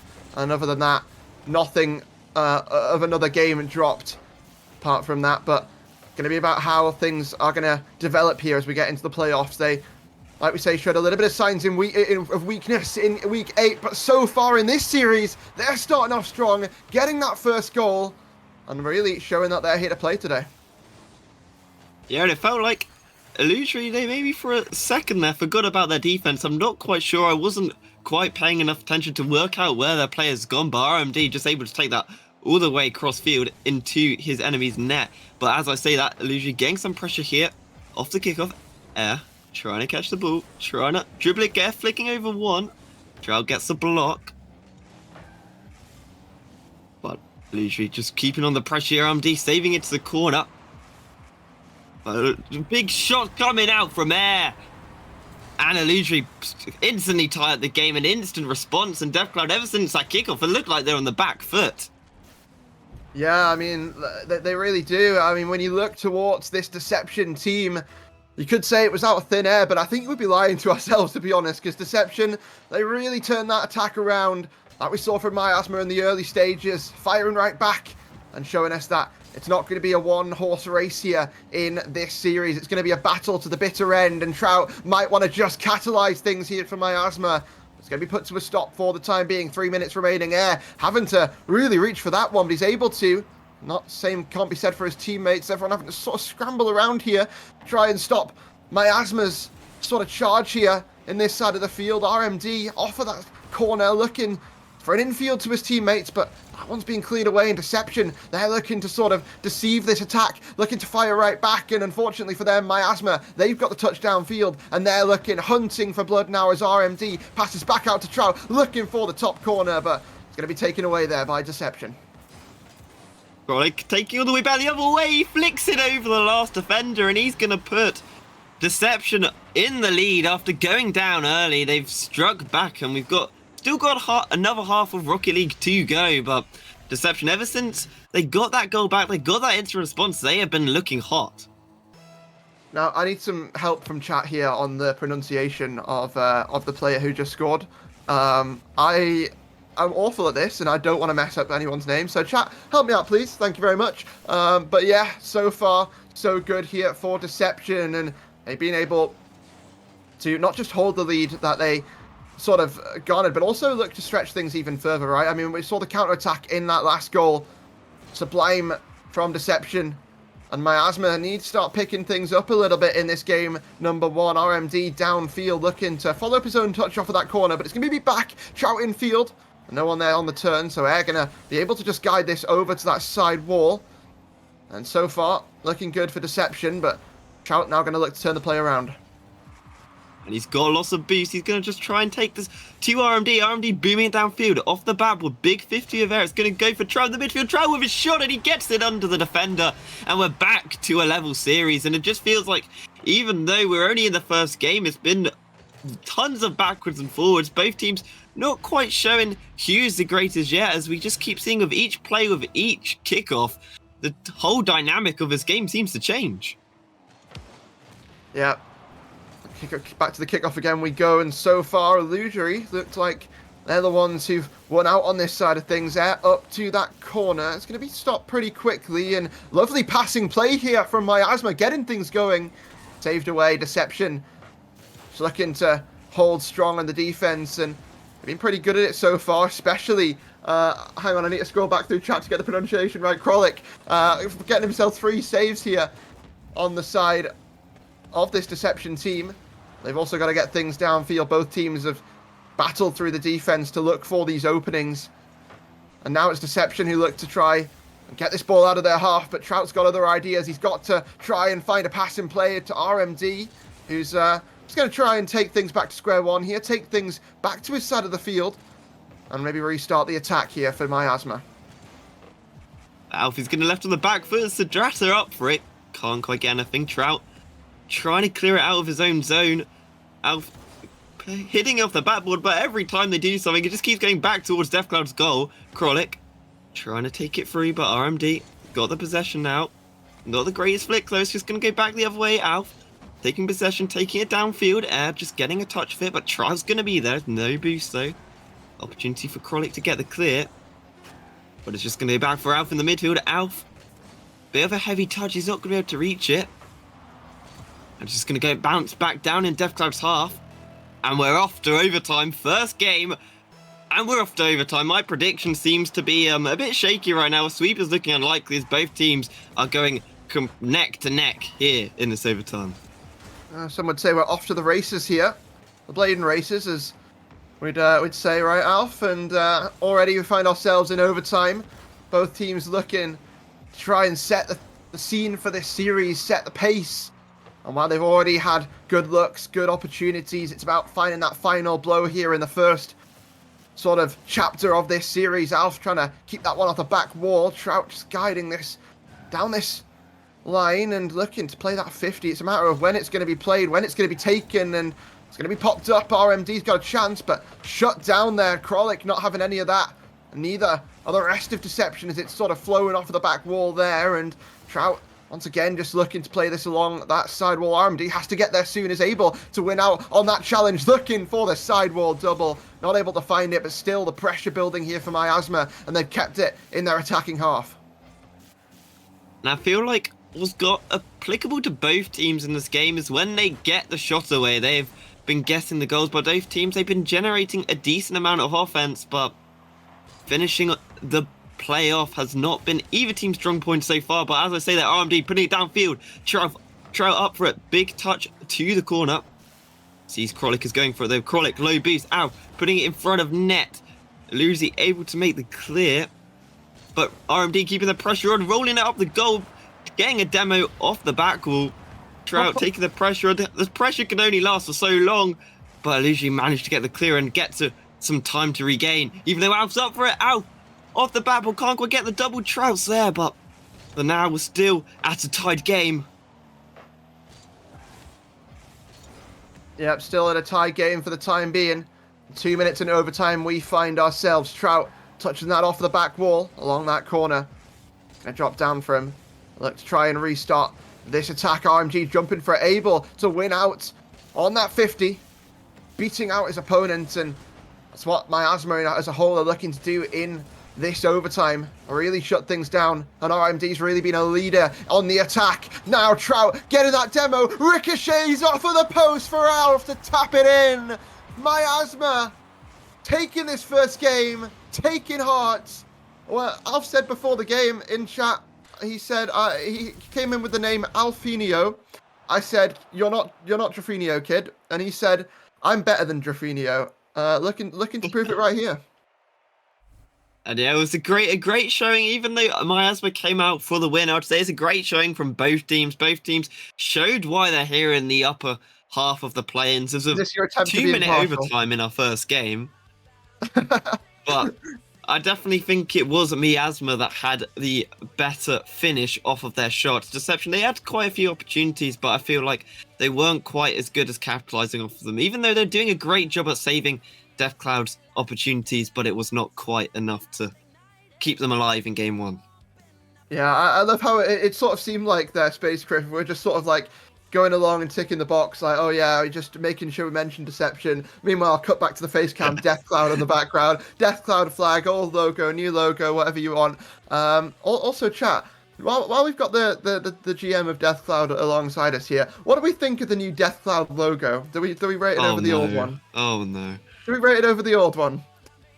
Anyway, game number 2 getting started. Deception, it was a wondrous game from them, but in the end weren't able to quite get it out over the line. Let's see if they can rewrite the wrongs here in match number 2, or if Miasma are going to just continue to stretch these goalposts ever further like they have with their season so far. Deception, a team who throughout this season has hit really high highs and then some not so great lows as well. They've had a strong sort of second half of this season, Space Chris, but in the end things, it is going to come down to this series. It is going to come down to them versus Miasma, and they're going to be hoping to try and turn things around in this match right here. Yeah, and especially as game 2, I would say, arguably, in my opinion, one of the most important games of a series, because you don't want to let the other team starting to run away with it, starting to build up a lead, especially in best of 5 when there's only 3 wins to put you through. So Deception, they're going to be trying the hardest here to put it back level, to regain some momentum. But DevCloud, if they get a game here, they have an opportunity of killing it as early as possible, as RMD can't quite get a touch and cleared back out for Alpha. Alpha shot on target. Krolic gets back for the save. Trout trying to keep the pressure on. Some early pressure here from DevCloud, but nothing quite yet has found the target. Nothing quite yet, and 1 minute already gone. A lot of pressure building up from Miasma. It just feels like a matter of time until that pressure cooker dials up a bit too much. Trout along this sidewall, just looking to continue that play, and he's been such a good sort of leading force here for Miasma. They all have, but I feel like Trout has just been exceptional at just guiding this ball along, starting these attacks for Miasma.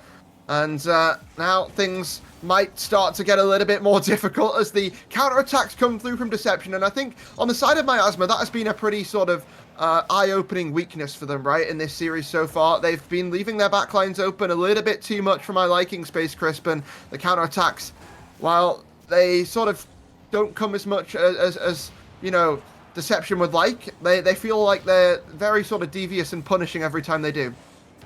Yeah, completely is. Krolic gonna put one away, and we got a repeat with Deception going up. Wait, did they score first last game? Or am I just being stupid? But they're gonna go up this time. Okay, that's good to know. But Krolic puts Deception into the lead, and that's a great goal. And as you're saying just before that moment, I would completely agree with you. And it's great to have control of the game. It's great to feel like you are making the plays, but if you just let a couple plays go loose down the other side to your goal, when you forget about trying to generate so much offense, you forget about your own defense, things can happen like this, and in just a matter of seconds, Deception go up by a 2-goal lead. But it seems like this is less of a competition of fighting for the upper bracket and more of a competition of who can be the biggest Furia fan. As we see the Furia name imitations, we see the Furia banner icon. I don't even know what's going on, but let's see who can do the best imitation on the pitch of the Furia players. Let's see. Trout, and I just dropped this one down. Going to be picked up there by Deception as they look to get this one out of their half. They've been able to do that. Now, Alf's got to avoid these demos, got to avoid the shots coming through, and they've been able to. Can RMD turn this around? Look for that snipe. The interception's not there. Trout, can he bang it home? Yes, he can. And Miasma respond. And Deception, they're looking dangerous here in game 2. And Alf was lucky that the defender got that touch and Trout was up for it, because he really should have buried that one away. He couldn't quite, but luckily for DevCloud, they've managed to half Deception's lead, and they're going to keep themselves in this game with just over half of the game remaining, so plenty of time to see far much more Rocket League action as Trout trying to take this down to the Deception end, getting a good play into RMD. Alf chasing it, getting it to the corner. Can't quite win that 50 though. Krolic gonna be able to try to get this away. Maybe try to get another Deception counter, but Trout takes his back towards the goal, and Alf is gonna take this back from his own end. Yeah, 2 minutes remaining here of this second game. And so far it has been a deceptive performance when you compare things to game number one. I think when we saw game number 1, right, it was Deception. They were playing off of these counter-attack opportunities. Oh my word, that is an incredible save from Air to keep that one out. But now they're creating the opportunities themselves, or they were at the start of the game. Now it's a different story. And it's Alf who batters his way through the defense and finds that second goal, that equalizer for Miasma. And to be honest, I think I agree with GC Exile in the chat. This is awful quality. But that's what happens in playoffs when tensions are high. That's what happens in a nerves ramp up. Best division. I mean, I would say Prospect's the greatest tier, but no bias there either. But Krolic takes one in front of Nen. DevCloud tie it, but it doesn't matter because Deception, they're going to get one back in it straight away, and they're going to show why they should be the team in the lead with Krolic. Lovely pass over the net back to Air. Well, that 3-2 game for Deception. Well, 3-2 game. 1.5 minutes still left to play here on this game number 2. But Trout is going to look to sort of kickstart an attack here for Miasma. And trying to pass that one in field. Alf intercepts, just tries to sort of keep Deception guessing a little bit. And drowning away their resources in the process. And now it's going to be left. Trout sort of circling RMD. They're getting that demo, but seems like no one really has a clue what they're doing here. In Miasma, they are keeping this just in the half for the time being. But now they've got to start sending these players. The rotation's a little bit disrupted, it feels like, as they look to continue the aggression, get things back in line. And 40 seconds still left here to play. But it really feels like a goal's needed soon, and all this pressure that's been building. Way too many shots considering how many goals have gone in. Is that another shot? Is that a goal? Don't know how that one's gone in, but I mean, this series is just delivering time after time. And it was a reverse shot off the defense's guard in. And this is Rocket League. Yeah, I definitely feel like DevCloud had it coming at some point. The Deception defending has been pretty great here, as DevCloud feels like they've had most of the possession, but one somehow finds its way in, and with 15 seconds left, another overtime is looming upon us as Alf passing Trout, looking to finish it in regulation. RMD following up for it in the air, getting the first touch, looking for the second. He does. It's going to float around over the goal. Krolik beaming it down, seeing what maybe he can do in these last seconds. Air up for it, looking for a pass back down to Krolik, but it's going to touch down, and we're going to our second overtime. 2 out of 2.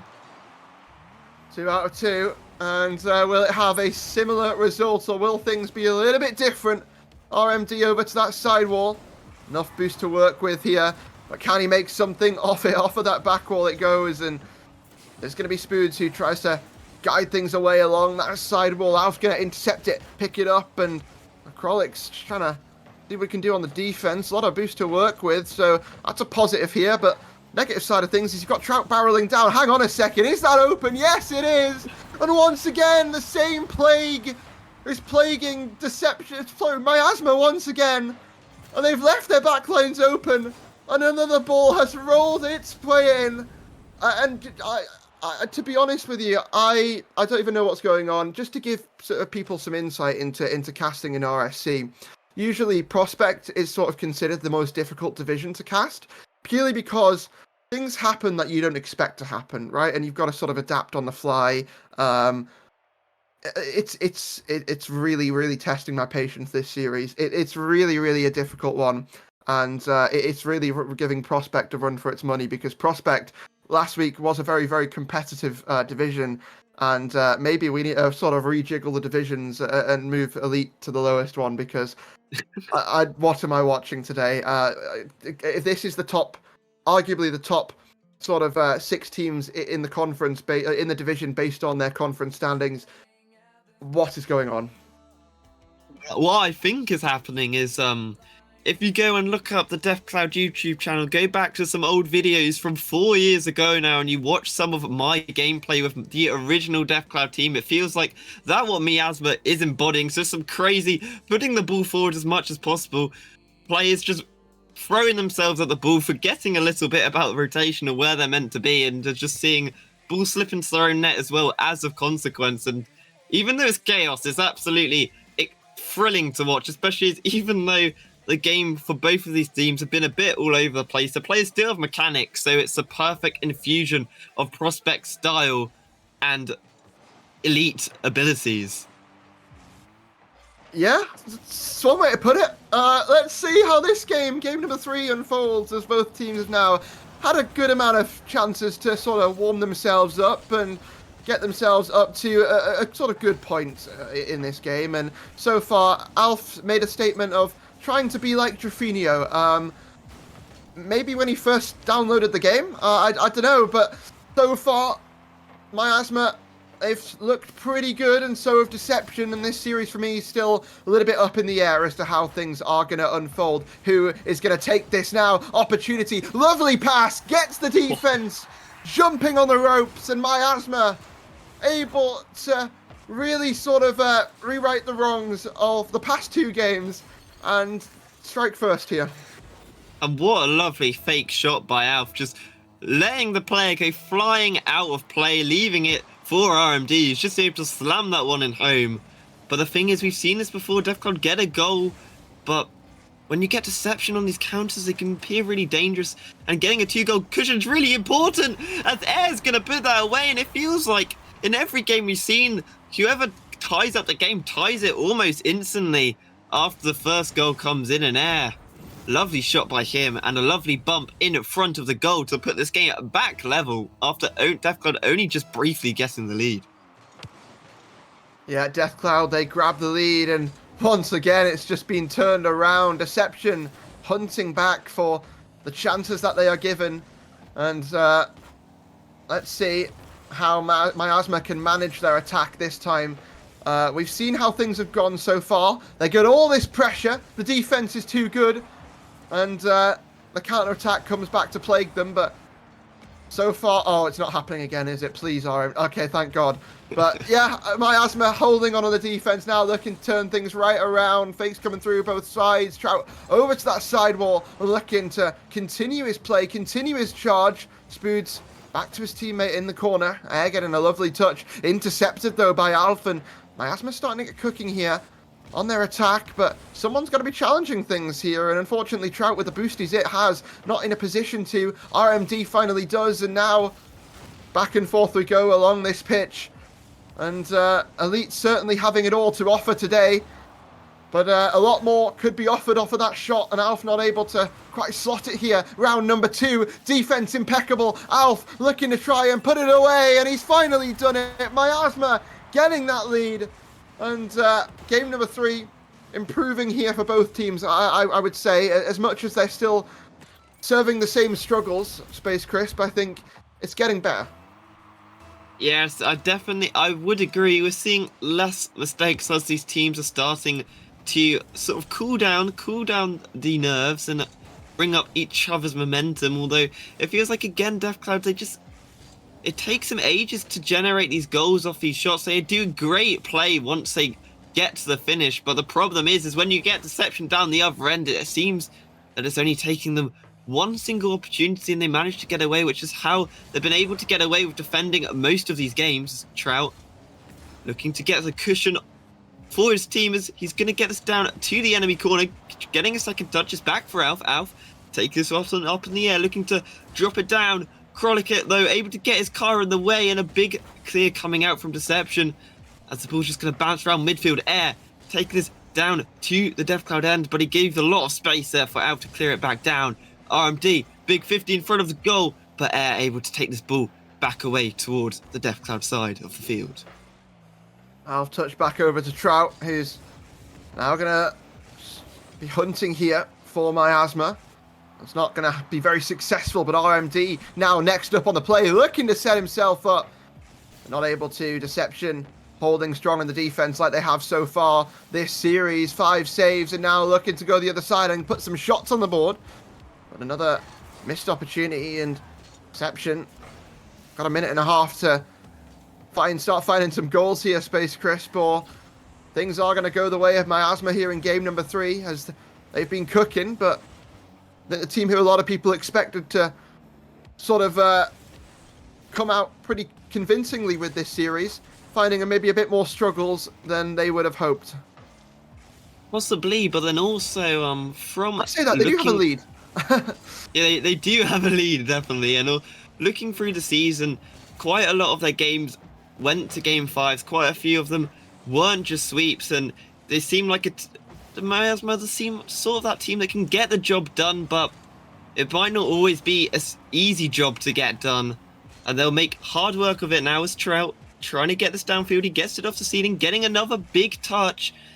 RMD going to chase it, big 50 off Air, putting it towards the centre of a nade. Doesn't have a player to go for it right away there, and that could have been a great shot opportunity, even though Trout putting it up now for Alf. Alf is just off the post. RMD can't get it on target. It's going to bounce back up in the air. There's not a player to shoot in time, and it's going to go back in the corner for Krolik. He's got a full tanker boost.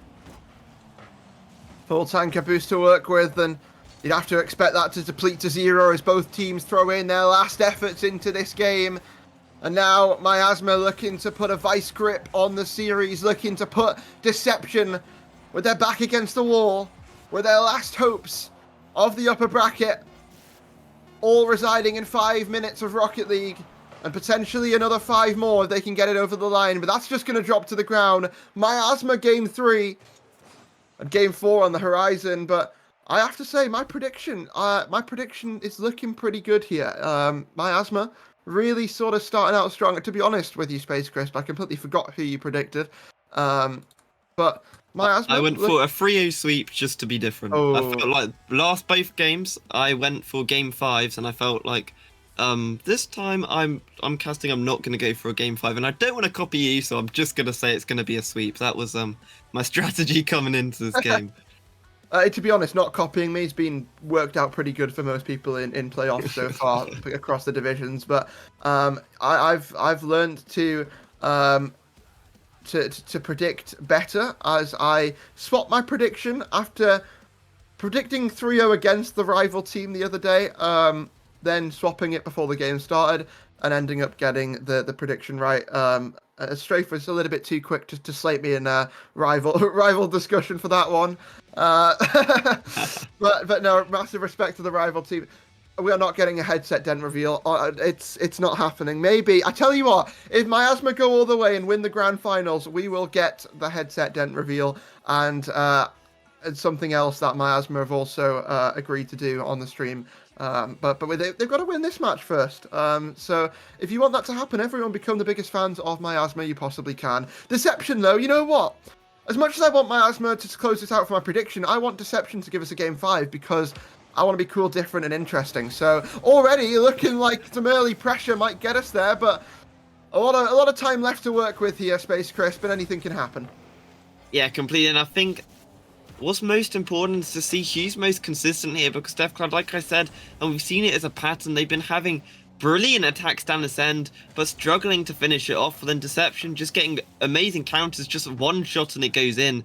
So if DevCloud, they're not able to keep their consistency, if they're not able to keep themselves in a form, especially on the defense, we could see Deception working their way back in here as we see Krolic now taking this to the corner, looking for a play to air. It's going to be on target, but it's not going to be enough. And DevCloud, if they manage to show their offensive prowess, they're going to be the team to take this game, although Air doing a great job at keeping this in to the DevCloud zone so far.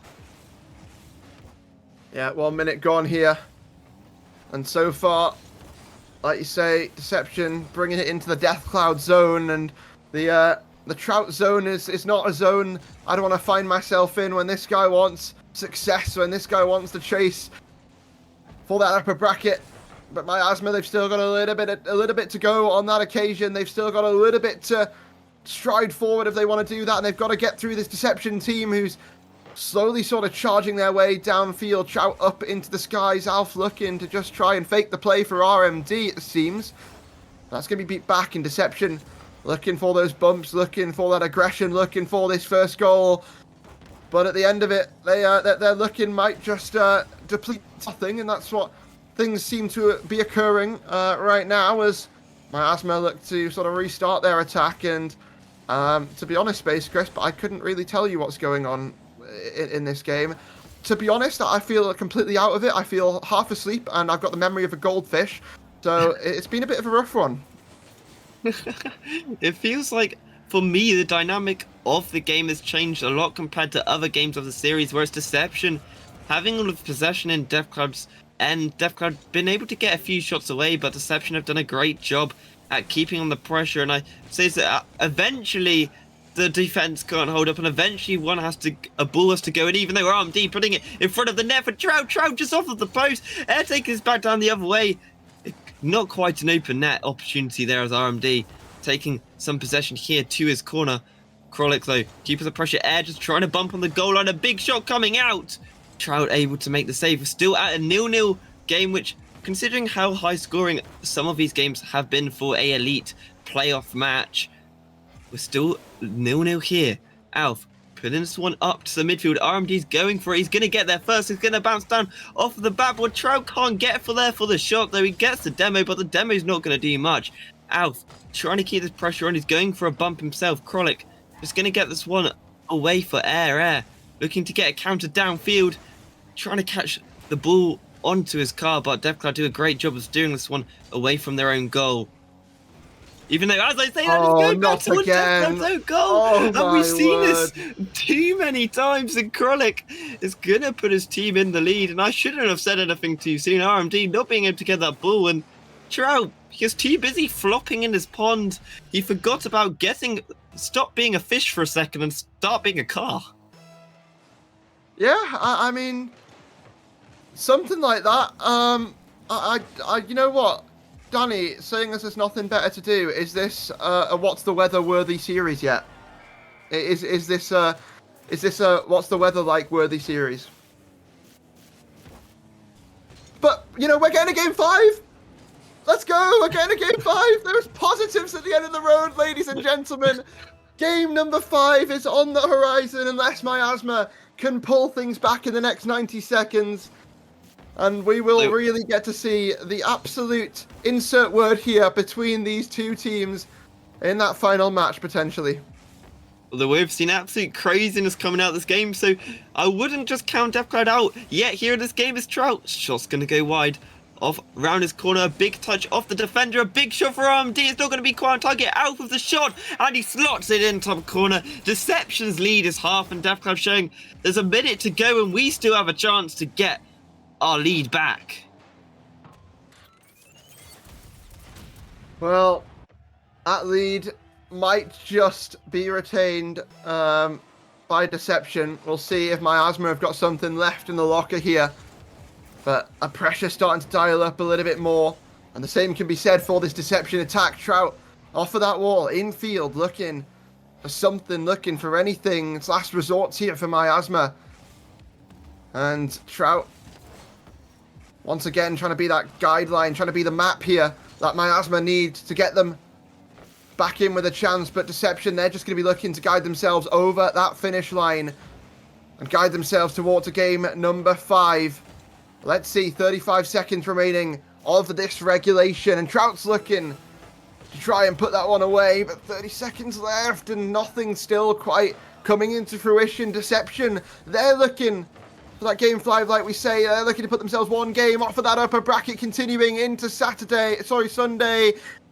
But I have honestly no idea how this series has unfolded. I have no idea how it's going to end, but it might end with a fish. It might end with Trout time. And maybe, just maybe, Space Crisp. Trout time, he might have remembered, he might have got out of his pond, back in the car. And we might go, is it potentially 4-4 in overtimes? I can't remember if we got a game number 3 overtime. Not really too sure, but hey-ho. I think we've had 2 out of 3 overtimes so far. Oh, well, close enough. Yeah, I was silently screaming at my monitor right there. How DevCloud took so long to get the goal in those closing seconds was crazy. It was bouncing all over the place in front of the net, but Trout finally able to get it in. But we're here in overtime. An overtime which could seal the fate of this game potentially, or see Deception taking this one to just one more game. Will we get one more game? Boots downfield, Trout stopping that one before it even starts, and now looking to go the other way, but not a lot of boost, so Alf's going to have to come in, take over the reins here a little bit. Spoods, oh my goodness, a pinch downfield. We've seen how much the backlines have really caught Miasma off of guard so far, and Trout not going to be caught off guard this time, going to take things into his own hand, but the boost steal from Air comes through. That's going to sort of shorten this attack here, and now open the gates on the other side, but Trout going to get back first. Such a crucial player in this series he's been for Miasma. And going to have to be the one to try and get them over the line. But now, down, looking to try and put it away. But Deception, not allowed into that net. And it went everywhere but the back of the net for that Deception squad. But Space Crisp, Miasma hold on. And for the first time this series, we're seeing some good defense out of them. I think for next season I'm signing a new player, and that's going to be the post, because both posts did a phenomenal job at keeping that ball out. I thought that was going to trickle in, but not quite. But maybe it does on this occasion now. trying to get a great job of deflecting it out. Trout getting a shot on.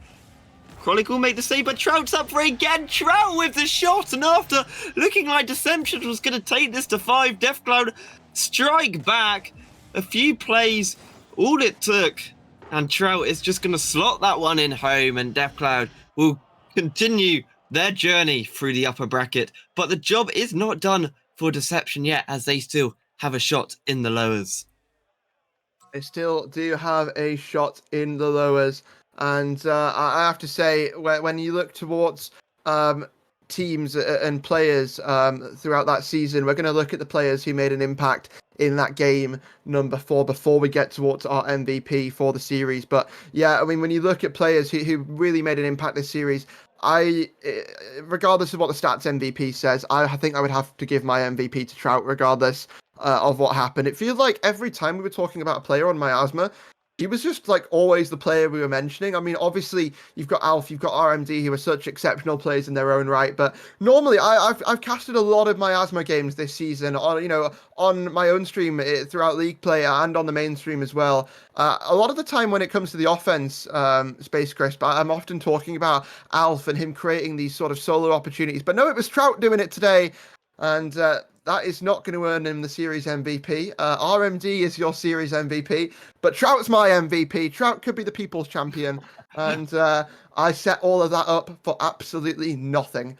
But yeah, RMD, well done, great series, and same for the entire team of Miasma. Deception, a respectable series out of them. I think there's going to be a lot of moments here, Space Crisp, where I think they're going to look at these sort of fine, minute moments where they really could have had it, right?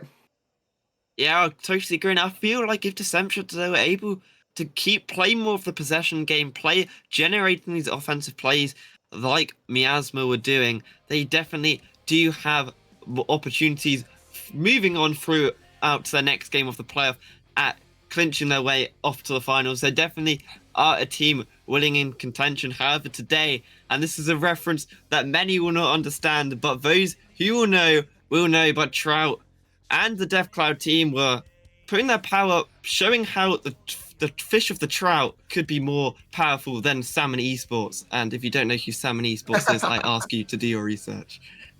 Oh well, it might be some research that has to be done here for some people, but yeah, I have to say, wonderful series there by Deathcloud. They're going to move on to play up against All-Star from the other conference, the number 1 team from the Ignis conference on Sunday. I keep doing that. I don't know. I casted way too much Prospect last week to the point where I just said Saturday for every single time and didn't cast any Challenger. So apparently everyone's playing on Saturday. So show up on Saturday, I guess, even if you're in Elite.